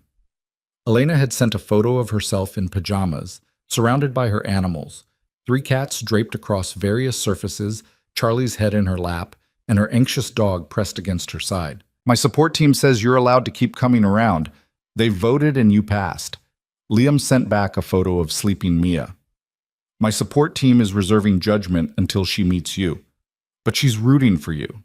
No pressure then. Just a tiny human with very strong opinions about everything. You'll be fine. That's what I'm afraid of. What if she doesn't like me? The vulnerability in the question struck Liam deeply. Here was Elena, confident in her professional life and certain in her values, suddenly anxious about the opinion of a 5-year-old she'd never met. It spoke to how much she cared, how seriously she took this developing relationship. She'll love you. How could she not? You save animals, you're honest, you're kind. Those are Mia's top 3 criteria for excellent humans. What are your top 3 criteria? Liam thought about the question seriously before responding. Honesty, compassion, and the courage to be yourself even when it's inconvenient. You excel at all 3. You're going to make me cry at midnight surrounded by animals. That's not fair. Then I'm doing something right. Good night, Elena. Dream of successful surgeries and healthy animals. Good night, Liam. Dream of stable markets and well-adjusted children.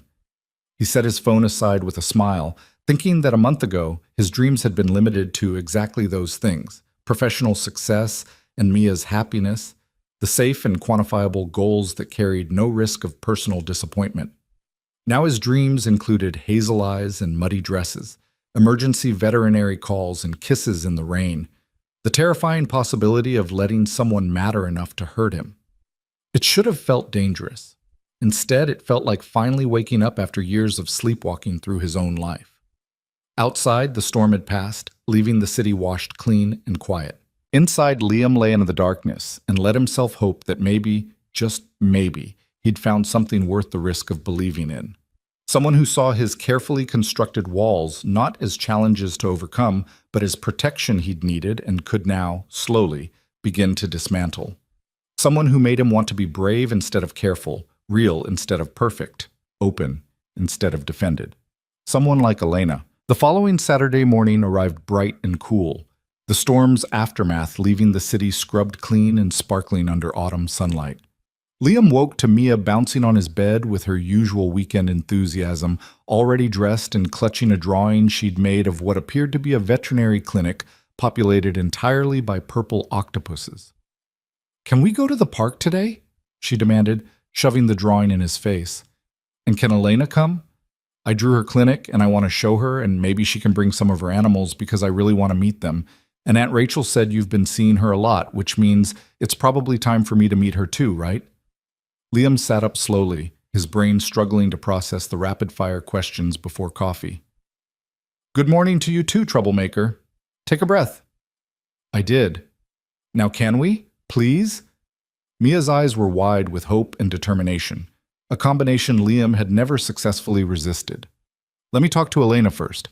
She might be working today, and even if she's not, we need to make sure she's ready to meet you."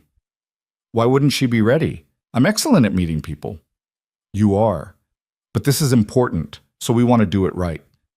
Liam pulled Mia into a hug, breathing in the strawberry scent of her shampoo. "Give me an hour to wake up and figure things out, okay?" Mia agreed with obvious reluctance, extracting a promise that he'd ask Elena immediately after breakfast. She thundered back downstairs to watch cartoons, leaving Liam to contemplate the conversation he was about to have. He and Elena had been dating for 6 weeks now, falling into a comfortable rhythm of dinners, phone calls, and stolen moments between her emergencies and his responsibilities. They'd navigated the early stages carefully, both aware that whatever was developing between them carried weight beyond typical dating. But introducing Elena to Mia felt like crossing a threshold, making something private suddenly real and witnessed. Over coffee, Liam composed and deleted several texts before settling on simple honesty. "Mia's asking to meet you. She drew you a picture of your clinic with purple octopuses. No pressure, but if you're ready, we could do something casual today. Park, maybe? Low stakes?" Elena's response came within minutes. "Purple octopuses sound amazing. I'm terrified and excited in equal measure. What if she hates me?" "She won't hate you. She's been campaigning to meet you for weeks. That doesn't mean she'll actually like me when we meet. Kids have good instincts about people." Exactly. Which is why she'll love you. You're genuine, kind, and you save animals. You're basically designed to appeal to 5-year-olds. There was a longer pause before Elena replied. "Okay. Yes. Let's do this before I overthink myself into a panic. What time?" They agreed on 11 at the park near Liam's house, giving Elena time to finish morning rounds at the clinic and Liam time to prepare Mia for the actual reality of meeting the woman she'd been building up in her imagination. "Remember," he said as they walked to the park, Mia practically vibrating with anticipation. "Elena might be nervous. She wants you to like her, so be your wonderful self, but maybe dial down the intensity a tiny bit." "I'm not intense. I'm enthusiastic." "You're both, and I love that about you. I'm just saying, let her warm up before you hit her with the full force of Mia." His daughter considered this seriously. "Okay, I'll start with medium Mia and work up to full Mia." Perfect compromise. They arrived at the park to find Elena already there, sitting on a bench near the playground with a canvas bag at her feet. She stood when she saw them, her smile bright, but her posture betraying nervousness. She wore jeans and a simple blue sweater, her hair pulled back in a ponytail, looking younger and more vulnerable than Liam had seen her. "Hi," she said as they approached, her eyes moving between Liam and Mia with obvious uncertainty. "Hi yourself." Liam reached out to squeeze her hand briefly before turning to his daughter. "Mia, this is Elena. Elena, meet Mia." Mia studied Elena with the unnerving directness of children, her head tilted slightly as she processed every detail. The silence stretched just long enough to become uncomfortable before Mia finally spoke. "You're prettier than I expected. Dad's phone pictures don't do you justice." Elena's laugh was surprised and relieved. "Thank you. You're exactly as smart as your dad said you'd be, which is very smart." "I know, it makes school boring sometimes." Mia's attention shifted to the canvas bag. "Did you bring animals?" "Dad said you might bring animals." "I brought one animal. But you have to promise to be gentle, because he's still recovering from surgery." Elena reached into the bag and carefully lifted out Charlie, who'd grown considerably in 6 weeks, and now sported a bright red support bandage on his healing leg. Mia's entire face transformed with wonder. "Is this the dog from the ditch? The one you rescued on your first date with Dad?" "This is Charlie. He's doing much better now, but he still needs to take it easy. Elena sat back down on the bench, settling Charlie carefully in her lap. Want to pet him? Slow movements. Let him smell your hand first. Mia approached with impressive caution, extending her hand for Charlie to sniff before gently stroking his head. The dog's tail wagged tentatively, and he licked Mia's fingers with obvious approval. He likes you, Elena said softly. That's a good sign. Charlie's very particular about people. What happened to his leg? Elena launched into an age-appropriate explanation of Charlie's rescue and recovery, Mia listening with rapt attention and asking surprisingly sophisticated questions about the surgery and healing process. Liam watched them from a few feet away, something tight in his chest loosening as he observed the easy rapport developing between them. Can I sit with you? Mia asked eventually. I want to draw him, and I draw better when I'm close to my subject. Of course. Elena shifted to make room, and Mia settled beside her, pulling a small sketchbook and colored pencils from her backpack. She began drawing with fierce concentration, occasionally glancing at Charlie to capture details. Liam joined them on the bench, sitting on Elena's other side close enough that their shoulders touched. She leaned into him slightly, her free hand finding his and squeezing. She's wonderful, Elena murmured, her voice low enough that Mia couldn't hear over her own humming concentration. Exactly like you described, but somehow more. She likes you, I can tell. How can you tell? She's drawing. That's what she does when she's happy and comfortable. If she was uncomfortable, she'd be performing, overly polite, asking permission for everything, trying too hard. They sat in companionable quiet while Mia drew, Charlie dozing contentedly in Elena's lap, and children shrieking with joy on nearby playground equipment. The normalcy of it struck Liam forcefully. 3 people and a dog on a bench in the park, nothing dramatic or complicated, just simple presence and shared contentment. Done, Mia announced finally, holding up her sketchbook. She'd drawn Charlie with remarkable accuracy, capturing both his scrappy appearance and his gentle expression. Around him, she'd added flowers and butterflies, with Charlie the Brave written across the top in careful letters. That's beautiful, Elena said, genuine admiration in her voice. You're incredibly talented. I know. I'm going to be a marine biologist who also does art on the side. Or maybe an artist who studies marine biology for inspiration. I haven't decided yet. Mia carefully tore the page from her sketchbook and handed it to Elena. You can have it. For your clinic, maybe? To remember Charlie's rescue? Elena accepted the drawing with visibly shaking hands. Thank you, Mia. This is one of the nicest gifts anyone's ever given me. I'll hang it somewhere special. You're welcome. Can I ask you something? Of course. Are you going to marry my dad? The question landed like a grenade, and Liam choked on air while Elena's eyes went wide with shock.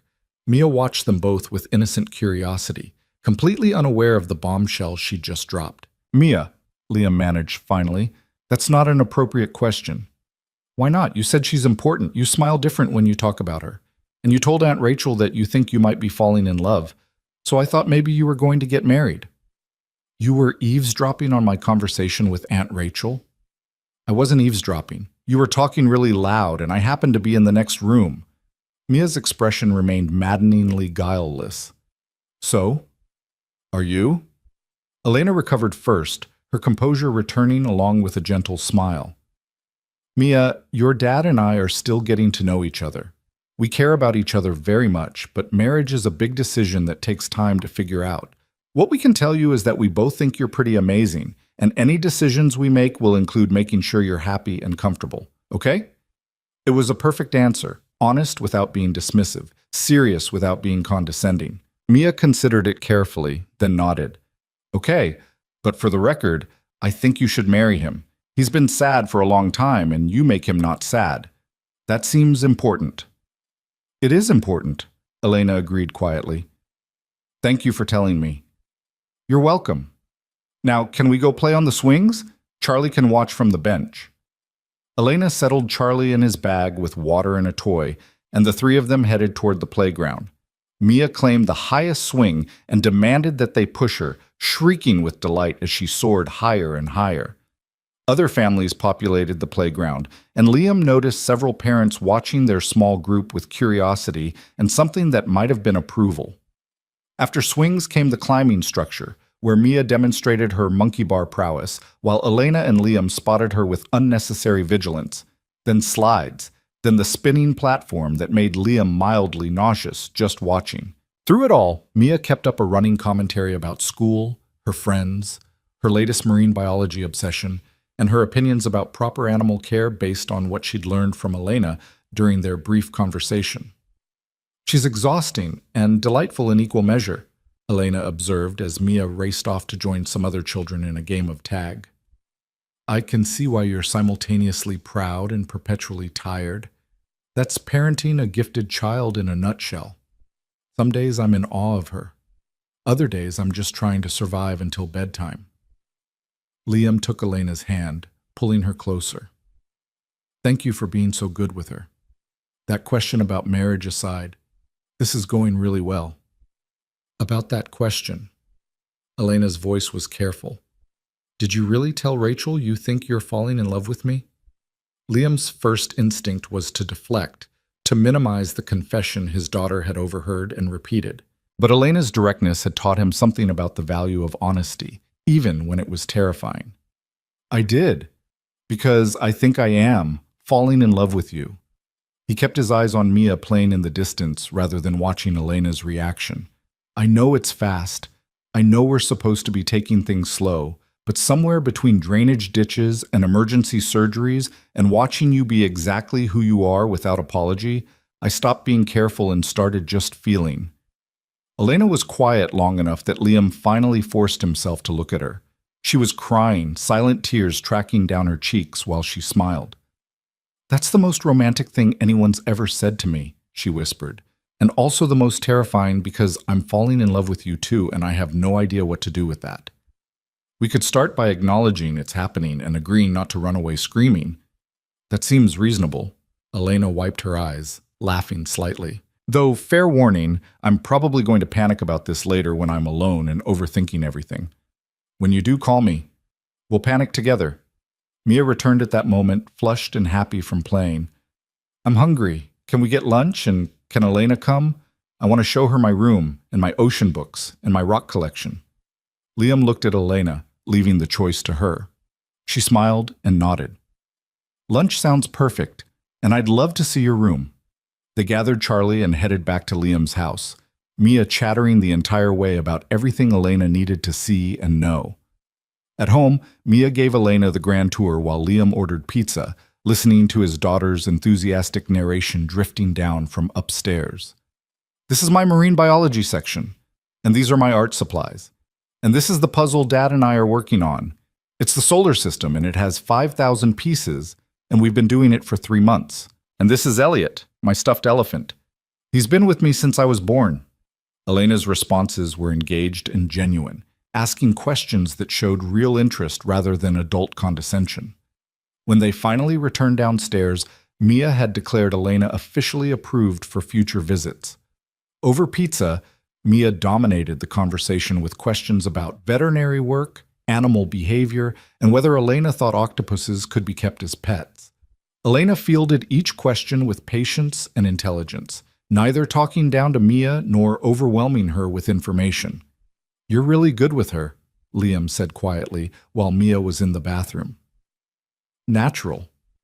She makes it easy. She's brilliant and curious and doesn't have any of the normal kid filters. I like that about her." Elena smiled. "I like a lot of things about both of you, actually."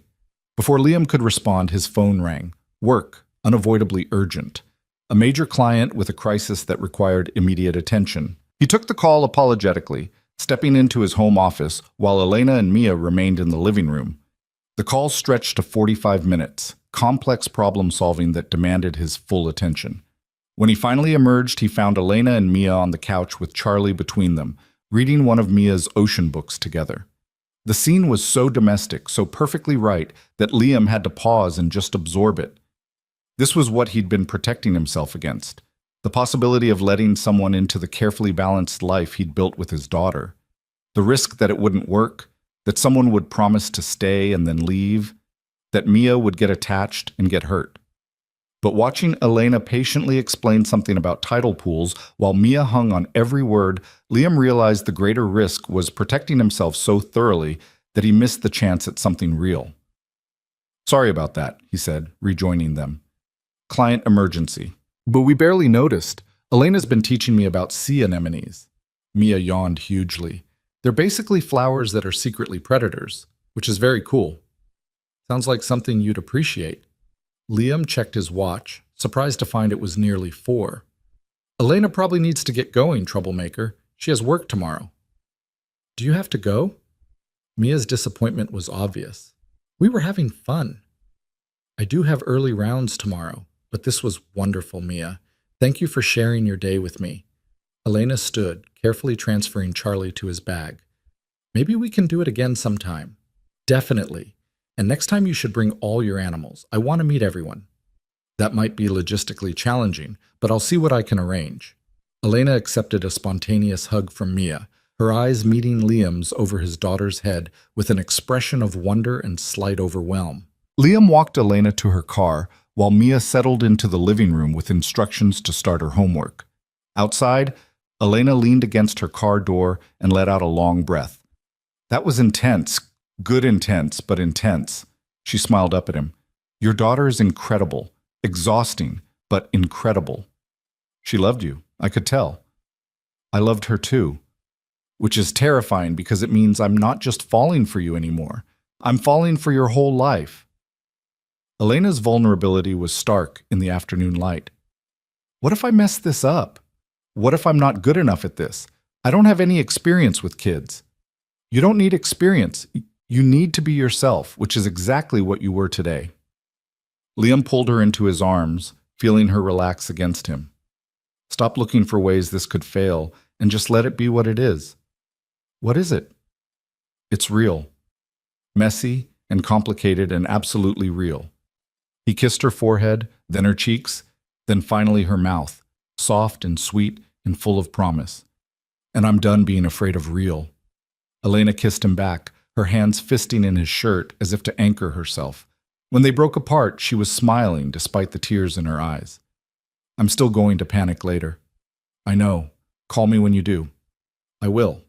She climbed into her car, rolling down the window to add, "Liam, I meant what I said earlier, about falling in love with you, just so we're clear. We're clear. Drive safe." He watched her pull away, then returned inside to find Mia abandoned her homework in favor of drawing. She looked up when he entered, her expression knowing beyond her years. "You love her." It wasn't a question, but Liam answered anyway. "I do." "Is that okay with you?" "It's better than okay. It's good." Mia returned to her drawing. "She's not like Mom, you know. She won't leave." "How do you know that?" "Because Mom looked at me like I was an obligation. Elena looks at me like I'm interesting. People who think you're interesting don't leave. They stick around to see what happens next."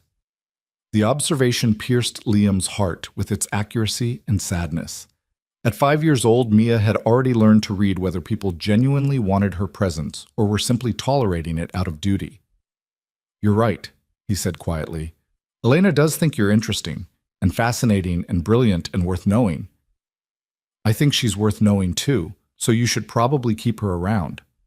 Mia's tone suggested this was obvious common sense. "Now, can I finish this drawing? It's Elena's clinic with accurate animal representations instead of purple octopuses." Liam left her to her art and settled in his office to catch up on the work he'd missed during the park visit.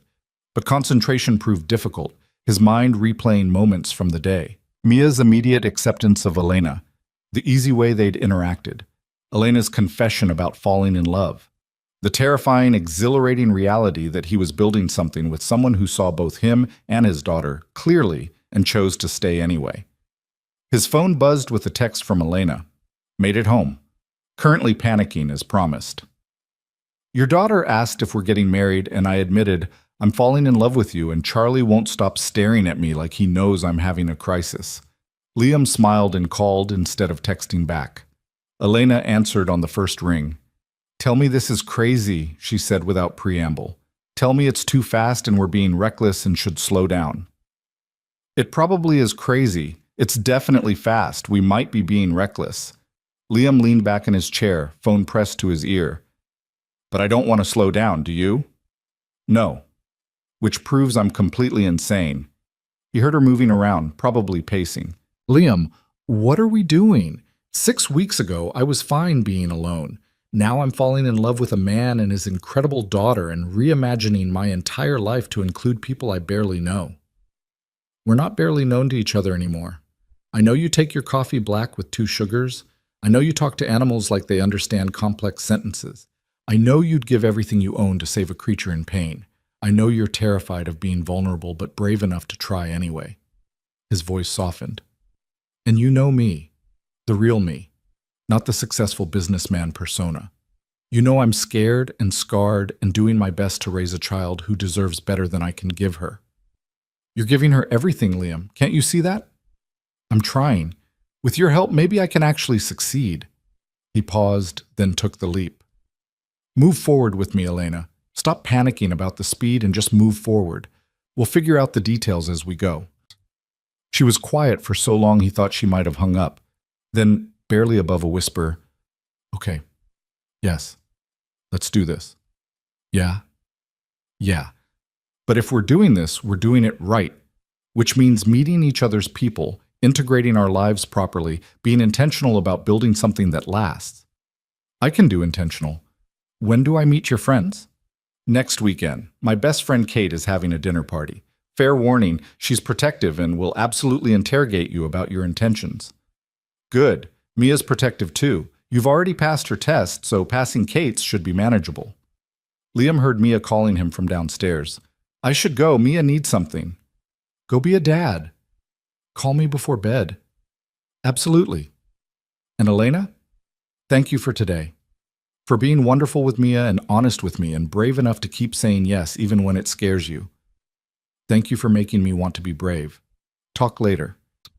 Liam ended the call and headed downstairs to find Mia had abandoned her drawing in favor of constructing an elaborate fort from couch cushions. I'm building Elena a clinic, she announced, for when she visits next time. She'll need somewhere to examine pretend patients. That's very thoughtful. Need help? Obviously. I can't reach the tall cushions. They spent the next hour building, Mia directing the construction with the authority of a seasoned architect, while Liam followed instructions and marveled at how quickly his daughter had absorbed Elena into their small family unit. When they finally finished, Mia insisted on bringing all her stuffed animals into the fort clinic for examination. You're the doctor and I'm the vet tech, like Elena, she instructed. And we have to save all these animals because that's what Elena would do. Liam played along, letting Mia lead the imaginative game while his mind wandered to the future taking shape around them. A future that included Elena's laugh at his dinner table, her gentleness with Mia's endless questions, her passion for work that mattered. A future where being vulnerable wasn't weakness but strength, where opening up didn't guarantee pain but offered the possibility of joy. Later, after Mia was asleep and the fort clinic stood sentinel in the living room, Liam called Elena as promised. They talked for 2 hours about nothing important and everything essential, mapping the terrain of each other's dreams and fears and hopes for what they were building together. I'm not panicking anymore, Elena said eventually, her voice soft with approaching sleep. I'm just excited. Terrified, but excited.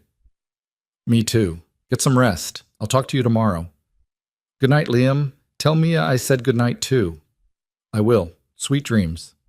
He ended the call and sat in the quiet darkness of his living room, Mia asleep upstairs and Elena miles away in her apartment surrounded by rescued animals. 6 weeks ago, his life had been ordered and controlled and fundamentally lonely despite Mia's presence.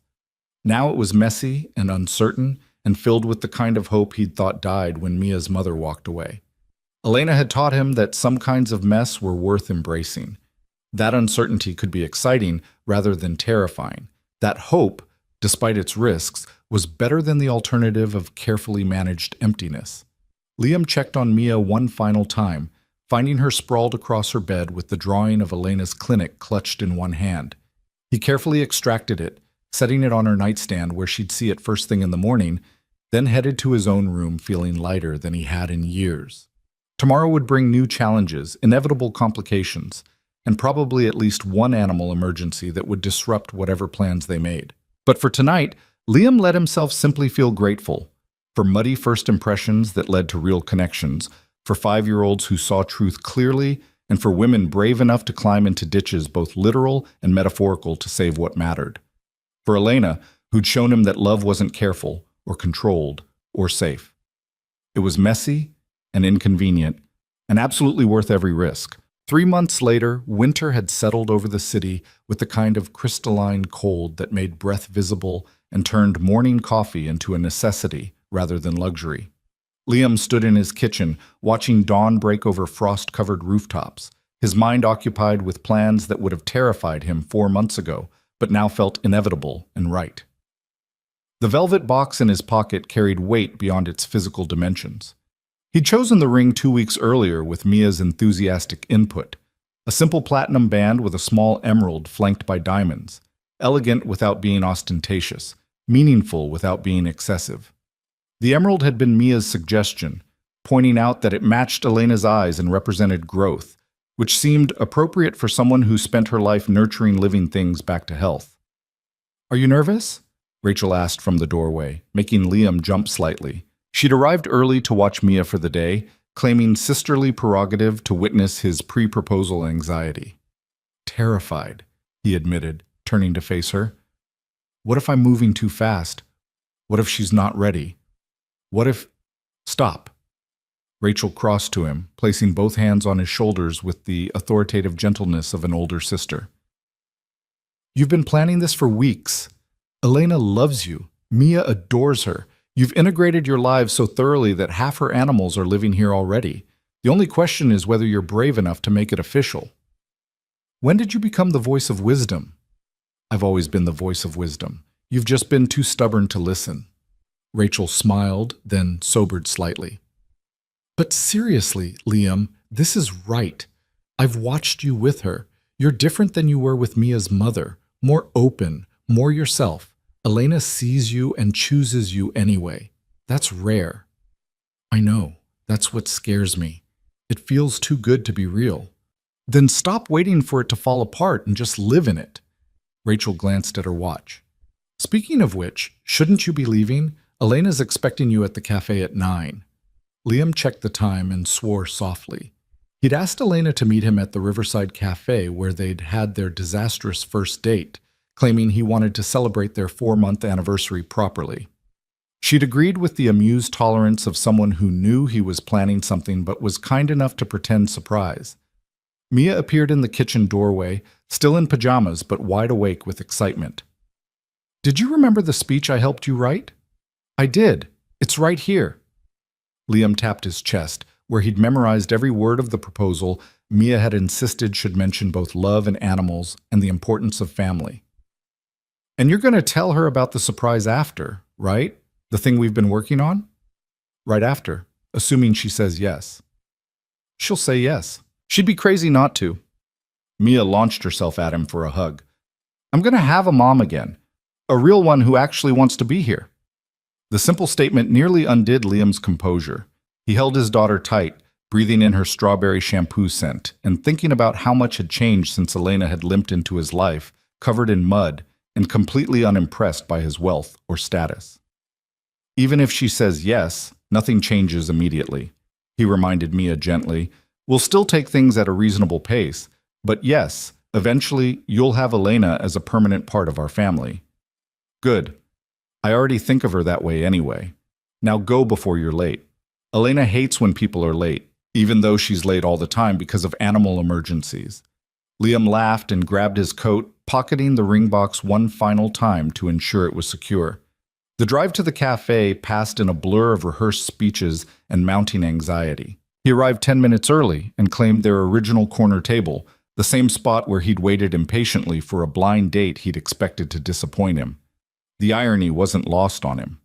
That evening, he'd been convinced Elena would be another in a long line of incompatible prospects, someone who'd want to change him or use him, or eventually realize single fathers with demanding careers weren't worth the effort. Instead, she'd shown up authentic and unapologetic, challenging every assumption he'd made about what he wanted and what he deserved.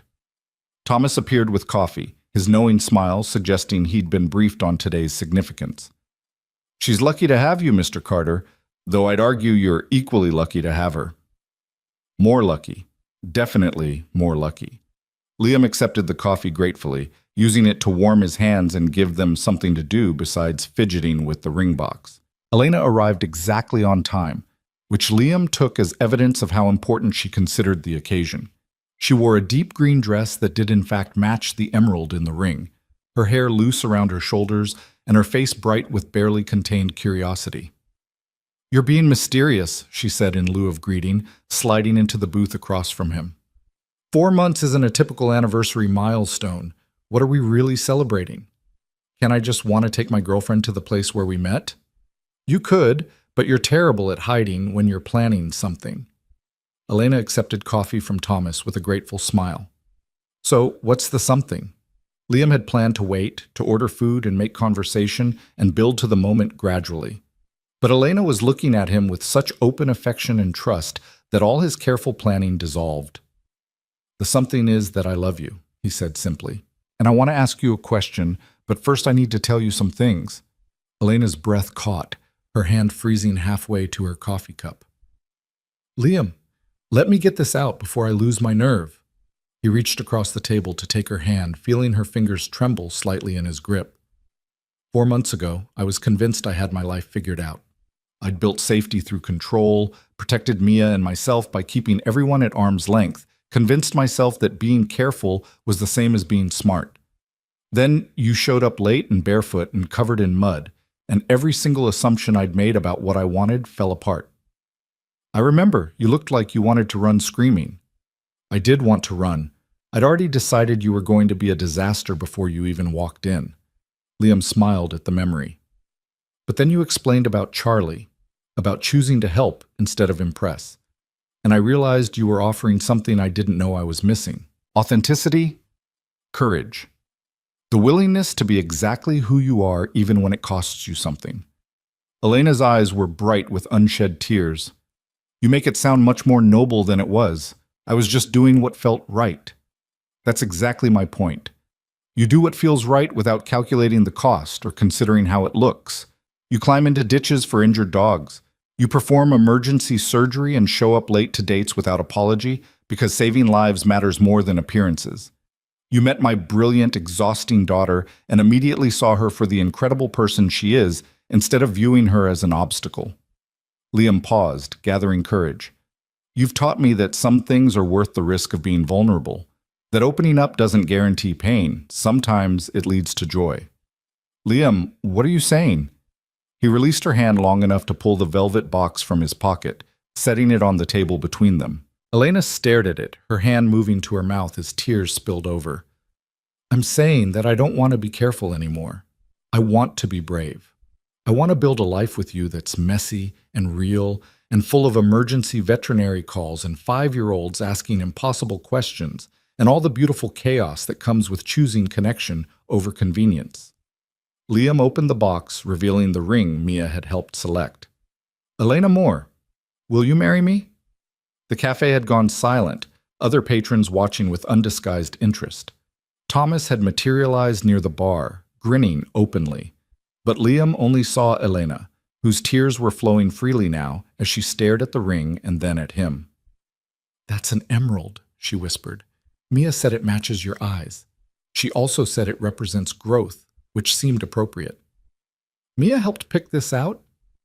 She insisted, said she's going to be your daughter too, so she should have input. Liam felt his own voice thicken with emotion. So what do you say? Will you take on a workaholic millionaire and his precocious child? Will you let us take on your animal sanctuary and your midnight emergencies and your complete inability to say no when something needs saving? Elena was laughing and crying simultaneously, nodding before she could form words. Yes, of course, yes. How could I possibly say anything else? Liam slid the ring onto her finger with shaking hands, then stood and pulled her up into a kiss that drew applause from the surrounding tables. Elena kissed him back fiercely, her arms wrapping around his neck and her tears wetting both their faces. I love you, she said against his mouth. I love you and Mia and this ridiculous, beautiful life we're building together. I love you too, so much it terrifies me sometimes. Good. We should both be a little terrified. Means we're doing something that matters. Elena pulled back enough to look at the ring, turning her hand to catch the light. It's perfect. She has excellent taste. She'll be thrilled you approve. She's been impossible to live with for the past 2 weeks, keeping this secret. Liam settled back into the booth, pulling Elena with him so they sat on the same side. There's more, actually, a surprise we've been working on. More than a proposal? Different than a proposal. Do you remember mentioning you wanted to expand your clinic? Offer subsidized services to more low-income families? Elena nodded slowly, clearly unsure where this was going. I've been trying to figure out funding for months, but grants are complicated and loans require collateral I don't have. What if you had a partner? Someone who believes in what you're doing and wants to invest in making it sustainable. Liam, I can't accept money from you just because we're engaged. I'm not offering charity. I'm offering a business partnership. Liam pulled out his phone, bringing up documents he'd had his lawyers prepare. I want to establish a foundation focused on accessible veterinary care. You'd run it, make all the medical decisions, hire staff. I'd handle funding and financial management, 50-50 partnership, completely separate from our personal relationship. Elena stared at the phone screen, scrolling through the proposal with growing astonishment. This is real? You've actually worked this out. With significant input from Mia, who insisted any foundation bearing our family name should prioritize animal welfare. She's very firm on her principles. Liam watched Elena's face, trying to gauge her reaction. I know it's a lot to process on top of the proposal, but I wanted you to know that I see your work, I value it, and I want to help make it sustainable so you're not constantly choosing between your calling and financial survival. I don't know what to say. Elena's voice was barely audible. This is everything I've dreamed about, but never thought possible. Say you'll consider it. Talk to your accountant, consult with colleagues, make sure it actually works for your vision. No pressure, no expectations. Just an offer from someone who believes in what you're building. Elena set down the phone and turned to face him fully. Do you understand what you're doing, what you're offering? I'm offering support to someone I love, whose work makes the world tangibly better. You're offering to tie your financial reputation to a small clinic that operates on razor-thin margins and takes cases other practices refuse. You're risking your professional credibility on my dream. Our dream now. If you'll have me as a partner in this too. Liam cupped her face gently. Elena, I've spent my entire adult life building wealth. It's time I spent some energy building meaning. You've shown me what that looks like. Let me help you expand it. What does Mia think about this? She thinks it's the best idea I've ever had. She's already planning the grand opening celebration and insisting we need a section specifically for marine animals, which I told her might be logistically challenging for a land-based clinic. Elena laughed, the sound bright with joy and possibility. You two are going to be the death of me with your grand plans and generous hearts. Is that a yes to considering the partnership? It's a yes to everything. The marriage, the partnership, the beautiful, complicated future we're building together. She kissed him again, softer this time, but no less meaningful. Though I reserve the right to panic about all of it later when I'm alone with my animals. When you panic, call me. We'll panic together, remember? I remember everything. Every moment from that first disastrous date forward. Elena glanced around the cafe, noticing their audience for the first time. We've made quite a scene. Good. Let them see what choosing love over fear looks like. Liam signaled Thomas, who approached with champagne already prepared. To new beginnings? To new beginnings and messy middles and happy endings we write ourselves. Elena raised her glass, her engagement ring catching the morning light and scattering rainbow prisms across the table. They stayed at the cafe for another hour, making plans and dreaming aloud about the future taking shape around them. Elena wanted a small wedding, immediate family only, probably in the spring when the weather would allow for an outdoor ceremony. Liam agreed, privately planning to ensure that whatever Elena wanted, she would have. They discussed the foundation logistics, Elena's eyes brightening as she realized the scope of what they could accomplish with proper funding and organizational support. I can't believe this is real, she said eventually, staring at her ring with wonder. 3 months ago, I was resigned to being alone. Now I'm engaged and planning a foundation and becoming a mother to the most incredible child I've ever met. Mia's going to lose her mind when we tell her it's official. She's been planning your integration into our family since the day you met. Should we go tell her now? I know we planned to have lunch first, but let's go now. She'll never forgive us if we make her wait. Liam paid the check and helped Elena into her coat, noticing how she kept touching her ring as if to verify it was real.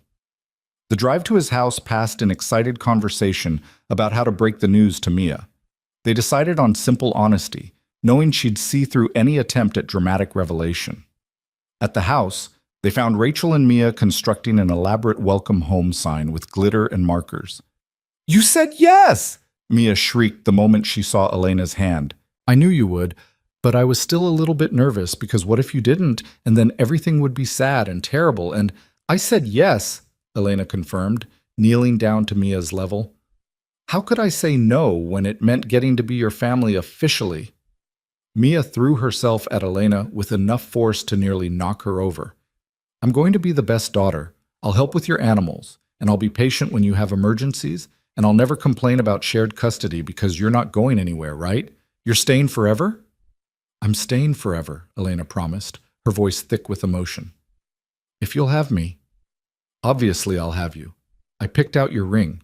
Mia pulled back to inspect Elena's hand critically. "It looks even better on you than I imagined. Very sophisticated."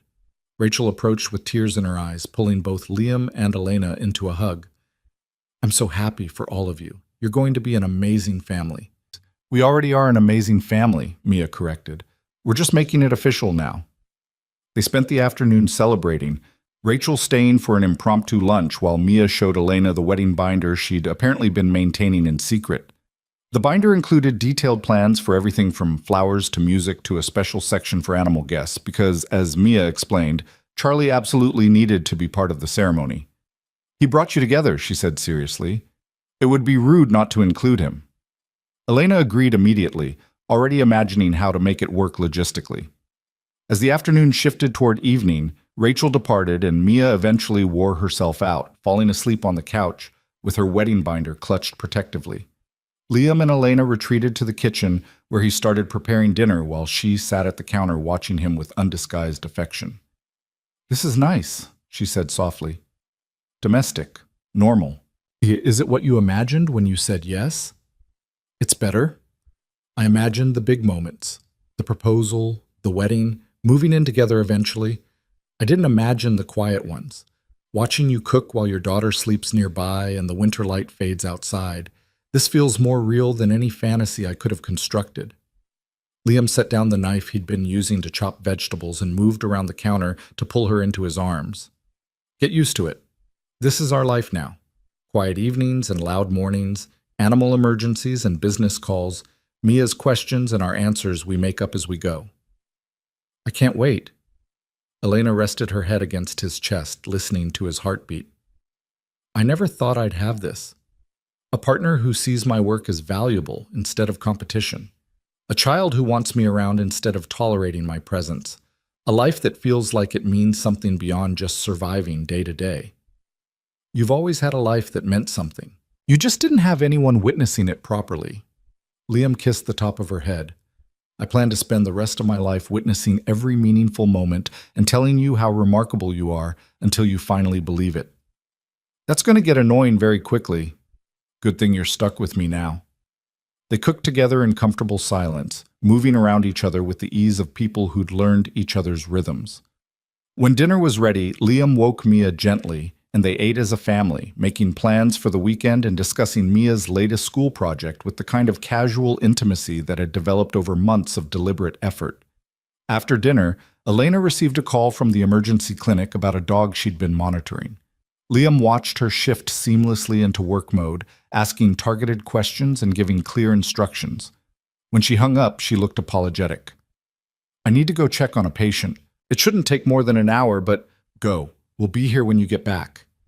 Liam handed her the keys to his car, since hers was still at her apartment. "Drive carefully."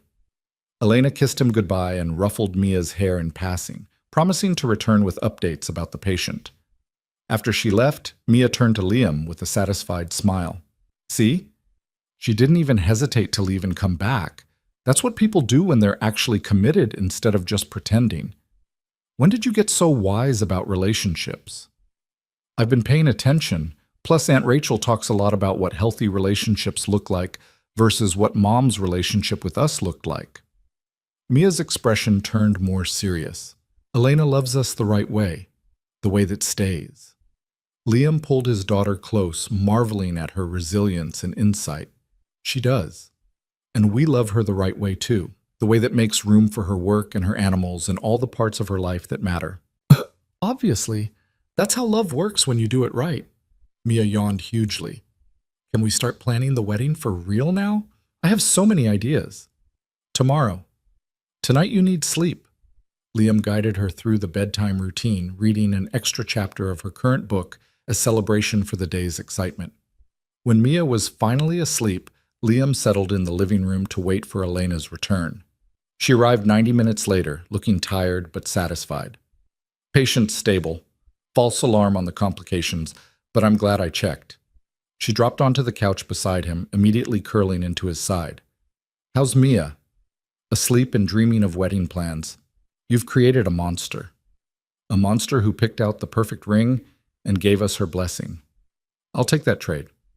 Elena held up her hand, admiring the ring again. I keep thinking I'm going to wake up and discover this was all elaborate wish fulfillment. If it is, we're sharing the same dream. Liam tilted her face up to kiss her softly. How are you feeling? Really? Overwhelmed, happy, terrified, grateful. Elena smiled against his lips. All of it at once. That sounds about right. They sat together in the quiet house, talking about everything and nothing as midnight approached. Elena shared her ideas for the foundation, already mentally organizing how to expand services and reach more families in need. Liam listened and contributed suggestions, struck by how naturally they'd learned to collaborate on plans that would shape their shared future. I should probably go home, Elena said eventually, though she made no move to actually leave. Let you get some rest. Or you could stay. Guest room's ready if you want separate space, but I'd prefer you in my room if you're comfortable with that. Elena's eyes searched his face. Are we moving too fast? Engaged after 4 months, already talking about living together? We're moving at exactly the right speed for us. Everyone else's timeline doesn't matter. Liam stood and offered his hand. Stay tonight. Wake up here tomorrow. Get used to the idea that this is your home now, too. She took his hand and let him lead her upstairs. They fell asleep wrapped around each other, years of practiced solitude giving way to the vulnerable intimacy of shared rest. Morning arrived with Mia bounding into the room, stopping short when she saw Elena in her father's bed. Her face transformed with delight. Are you living here now? Because you should definitely live here. Your apartment's too small for all your animals anyway, and we have space and I could help take care of them and… Slow down, troublemaker. Liam pulled Mia onto the bed between them. Elena and I are going to figure out living arrangements after the wedding. For now, she's just visiting. Boring. You should just move in now and save time. Mia turned to Elena. What do you think? Don't you want to live here with us? Elena laughed, clearly charmed by Mia's straightforward approach. I think your dad's right that we should take our time and do this properly. But yes, eventually I'd love to live here with both of you. Fine. But I'm telling you, waiting is overrated. Mia scrambled off the bed. I'm making pancakes. The kind Elena likes with blueberries. She disappeared downstairs, leaving Liam and Elena alone in the morning light. Your daughter is relentless, Elena observed. She gets it from me. I'm relentless about things that matter too. Liam pulled Elena closer. Good morning, by the way. How does it feel waking up engaged? Surreal. Perfect. Like I'm finally living in the right version of my life. She kissed him slowly. How does it feel proposing and having someone actually say yes with enthusiasm? Like I finally got something right. Like I stopped trying to control everything and let life surprise me instead. They eventually made their way downstairs to find Mia had indeed attempted pancakes with mixed success. The kitchen was a disaster, but the pancakes were edible and the intention was pure. They ate together at the kitchen table, Mia chattering about wedding plans while Elena and Liam exchanged amused glances over her head. This became their rhythm over the following months. Elena gradually integrated into their household, spending more nights at Liam's house until it made sense to officially move in. Her animals came with her, 3 cats who immediately claimed various pieces of furniture, her anxious dog who bonded instantly with Mia, and a rotating cast of fosters that kept life interesting. The foundation launched in early spring with a quiet ceremony attended by Elena's clients and colleagues. The expanded clinic allowed her to hire 2 additional technicians and offer services to families who'd previously had to choose between veterinary care and other necessities. Watching Elena work with her new staff, seeing her vision finally supported properly, Liam felt a satisfaction that eclipsed any business success he'd achieved. Their wedding took place in May, at the same riverside location where they'd met, though this time Elena arrived on time and properly dressed. Mia served as flower girl and ring bearer simultaneously, Charlie walking beside her with the rings attached to his collar. Rachel officiated, having gotten certified specifically for the occasion. The ceremony was small and perfect, witnessed by only their closest people and several well-behaved animals. When Liam and Elena exchanged vows, they spoke honestly about the journey that had brought them together. Elena mentioned the drainage ditch, the mud-covered dress, the choice to help instead of impress. Liam talked about learning to be vulnerable, about recognizing that some things were worth the risk of opening up. They promised not perfection but presence, not easy comfort but genuine connection, not careful distance but brave intimacy. "I promise to climb into ditches for you," Elena said, tears streaming down her face. "Literal and metaphorical. To choose what's right over what's convenient. To love your daughter as my own. To build this messy, beautiful life together with you." "I promise to let you," Liam responded. "To stop protecting myself from joy because I'm afraid of pain. To trust that you're staying even when it's hard. To be a partner worthy of your courage and compassion. To love you exactly as you are. Emergency calls, rescue animals, and all." Mia declared it the best wedding ever, mostly because Charlie behaved perfectly and the cake was chocolate. Rachel cried through the entire ceremony. Elena's best friend Kate welcomed Liam into their circle with enthusiastic approval. And as the sun set over the river where their story had begun, Liam realized he'd finally stopped waiting for disaster and started trusting in permanence.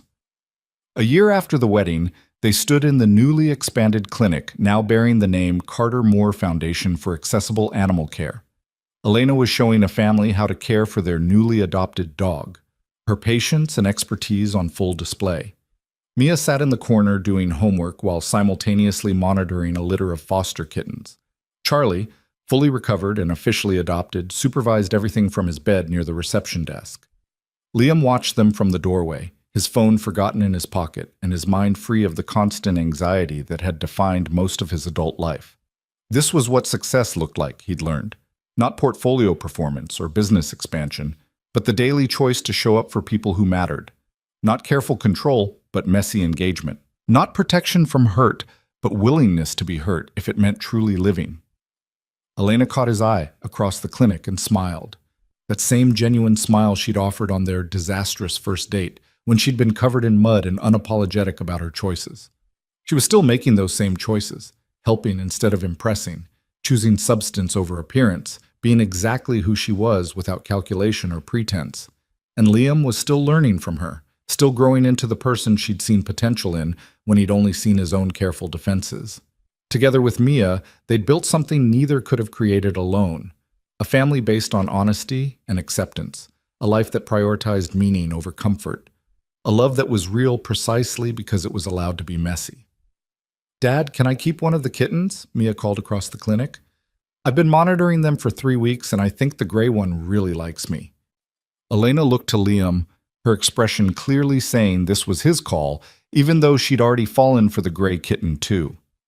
Liam considered the chaos that another animal would add to their already full house, weighed it against the joy on his daughter's face and the hope in his wife's eyes, and made the choice that had become natural over the past year and a half.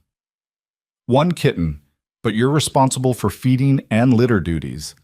Mia's shriek of happiness echoed through the clinic, startling the kittens and making Charlie lift his head with what Liam could swear was canine amusement. Elena crossed to him, sliding her arms around his waist and resting her head against his chest. "Thank you," she murmured, "for saying yes to the chaos. Thank you for teaching me that chaos is where life actually happens, That messy and real beats careful and empty every single time. Liam kissed her forehead, breathing in the familiar scent of antiseptic and animal fur and the lavender shampoo she used. I love you. I love this life we've built. I love every muddy, inconvenient, perfectly imperfect moment of it. Even the emergency calls at 3 in the morning? Especially those. They remind me that I married someone who can't walk away from creatures in need. That's the same quality that made you stay when I was scared and defensive and doing everything possible to keep you at a distance. Elena pulled back to look at him, her eyes bright with emotion. You weren't that defensive. I was absolutely that defensive. But you were patient anyway. You let me learn how to open up at my own pace while still being completely yourself. Liam cupped her face gently. You saved me, Elena. Not dramatically, but daily. Just by being exactly who you are and showing me what honest love looks like. We saved each other. You gave me space to expand my work and a family to come home to. You saw value in what I do instead of viewing it as competition or inconvenience. You loved my mess instead of trying to clean it up. She stood on her toes to kiss him softly. We're pretty good at this partnership thing. The best, though Mia deserves significant credit for her matchmaking efforts and her insistence that we stop being careful and just commit. Speaking of Mia, she'd abandoned her homework in favor of playing with the gray kitten, who seemed equally enamored with her. Watching them together, Liam thought about the journey that had brought them here. From his careful, controlled life before Elena to this beautiful chaos of animals and emergency calls and a daughter who'd found the mother she deserved.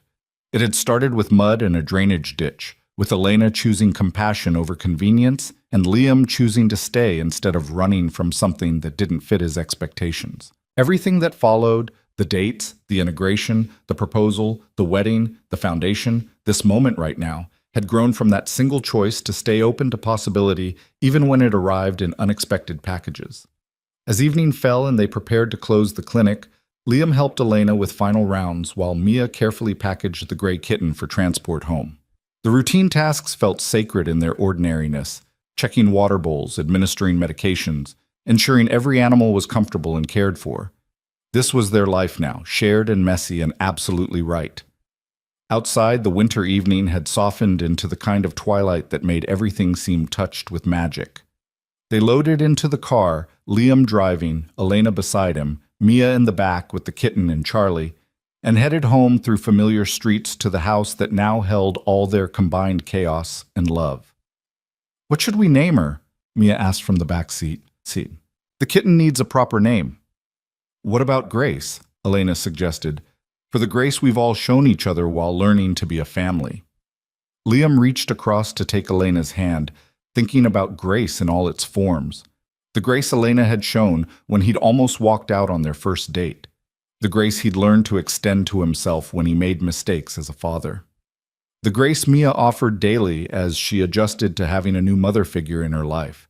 The grace that allowed imperfect people to build something beautiful together. Grace is perfect, he agreed. Welcome to the family, Grace. As they pulled into their driveway, lights glowing warm through the windows of their home, Liam felt a contentment he'd never experienced during all his years of careful control and protective distance. This life, messy and loud and full of needs that couldn't be scheduled or controlled, was everything he'd been protecting himself from and exactly what he'd needed all along. Elena squeezed his hand as they climbed out of the car, her smile saying everything words couldn't capture. They'd found each other in the most unlikely way, built a family from broken pieces and new hope, created meaning from daily choices to show up and stay present and love honestly despite the risks. Inside their home, surrounded by the happy chaos of animals and a child and a partner who saw him clearly and chose him anyway, Liam finally understood what he'd been searching for during all those years of achievement and accumulation. Not success measured in dollars or status, but the quiet triumph of letting someone matter enough to hurt him and trusting they'd stay anyway. Not the careful life he'd planned, but the messy, beautiful life he'd found when he stopped planning and started living. Not perfection, but something infinitely better. Real love, real family, real joy found in the muddy, inconvenient, perfectly imperfect moments of choosing each other daily and meaning it. This was their story, beginning with a drainage ditch and a muddy dress, continuing through vulnerability and trust, and settling into the kind of happiness that came from brave choices and honest hearts. The kind that lasted not because it was easy, but because it was real. And as Liam watched Elena help Mia settle Grace into her new home, while Charlie supervised with dignified approval, he knew with absolute certainty that he'd finally found what he'd been searching for all along. Not someone who fit perfectly into his existing life, but someone who'd made him want to build an entirely new one. Someone worth climbing into ditches for, literal and metaphorical. Someone who'd shown him that the bravest thing wasn't protecting himself from pain, but opening himself to joy. Someone like Elena, his wife, his partner, his teacher, in the art of messy, beautiful, real love. And he'd never been more grateful for a blind date that started with disaster and ended with everything he'd never known he needed.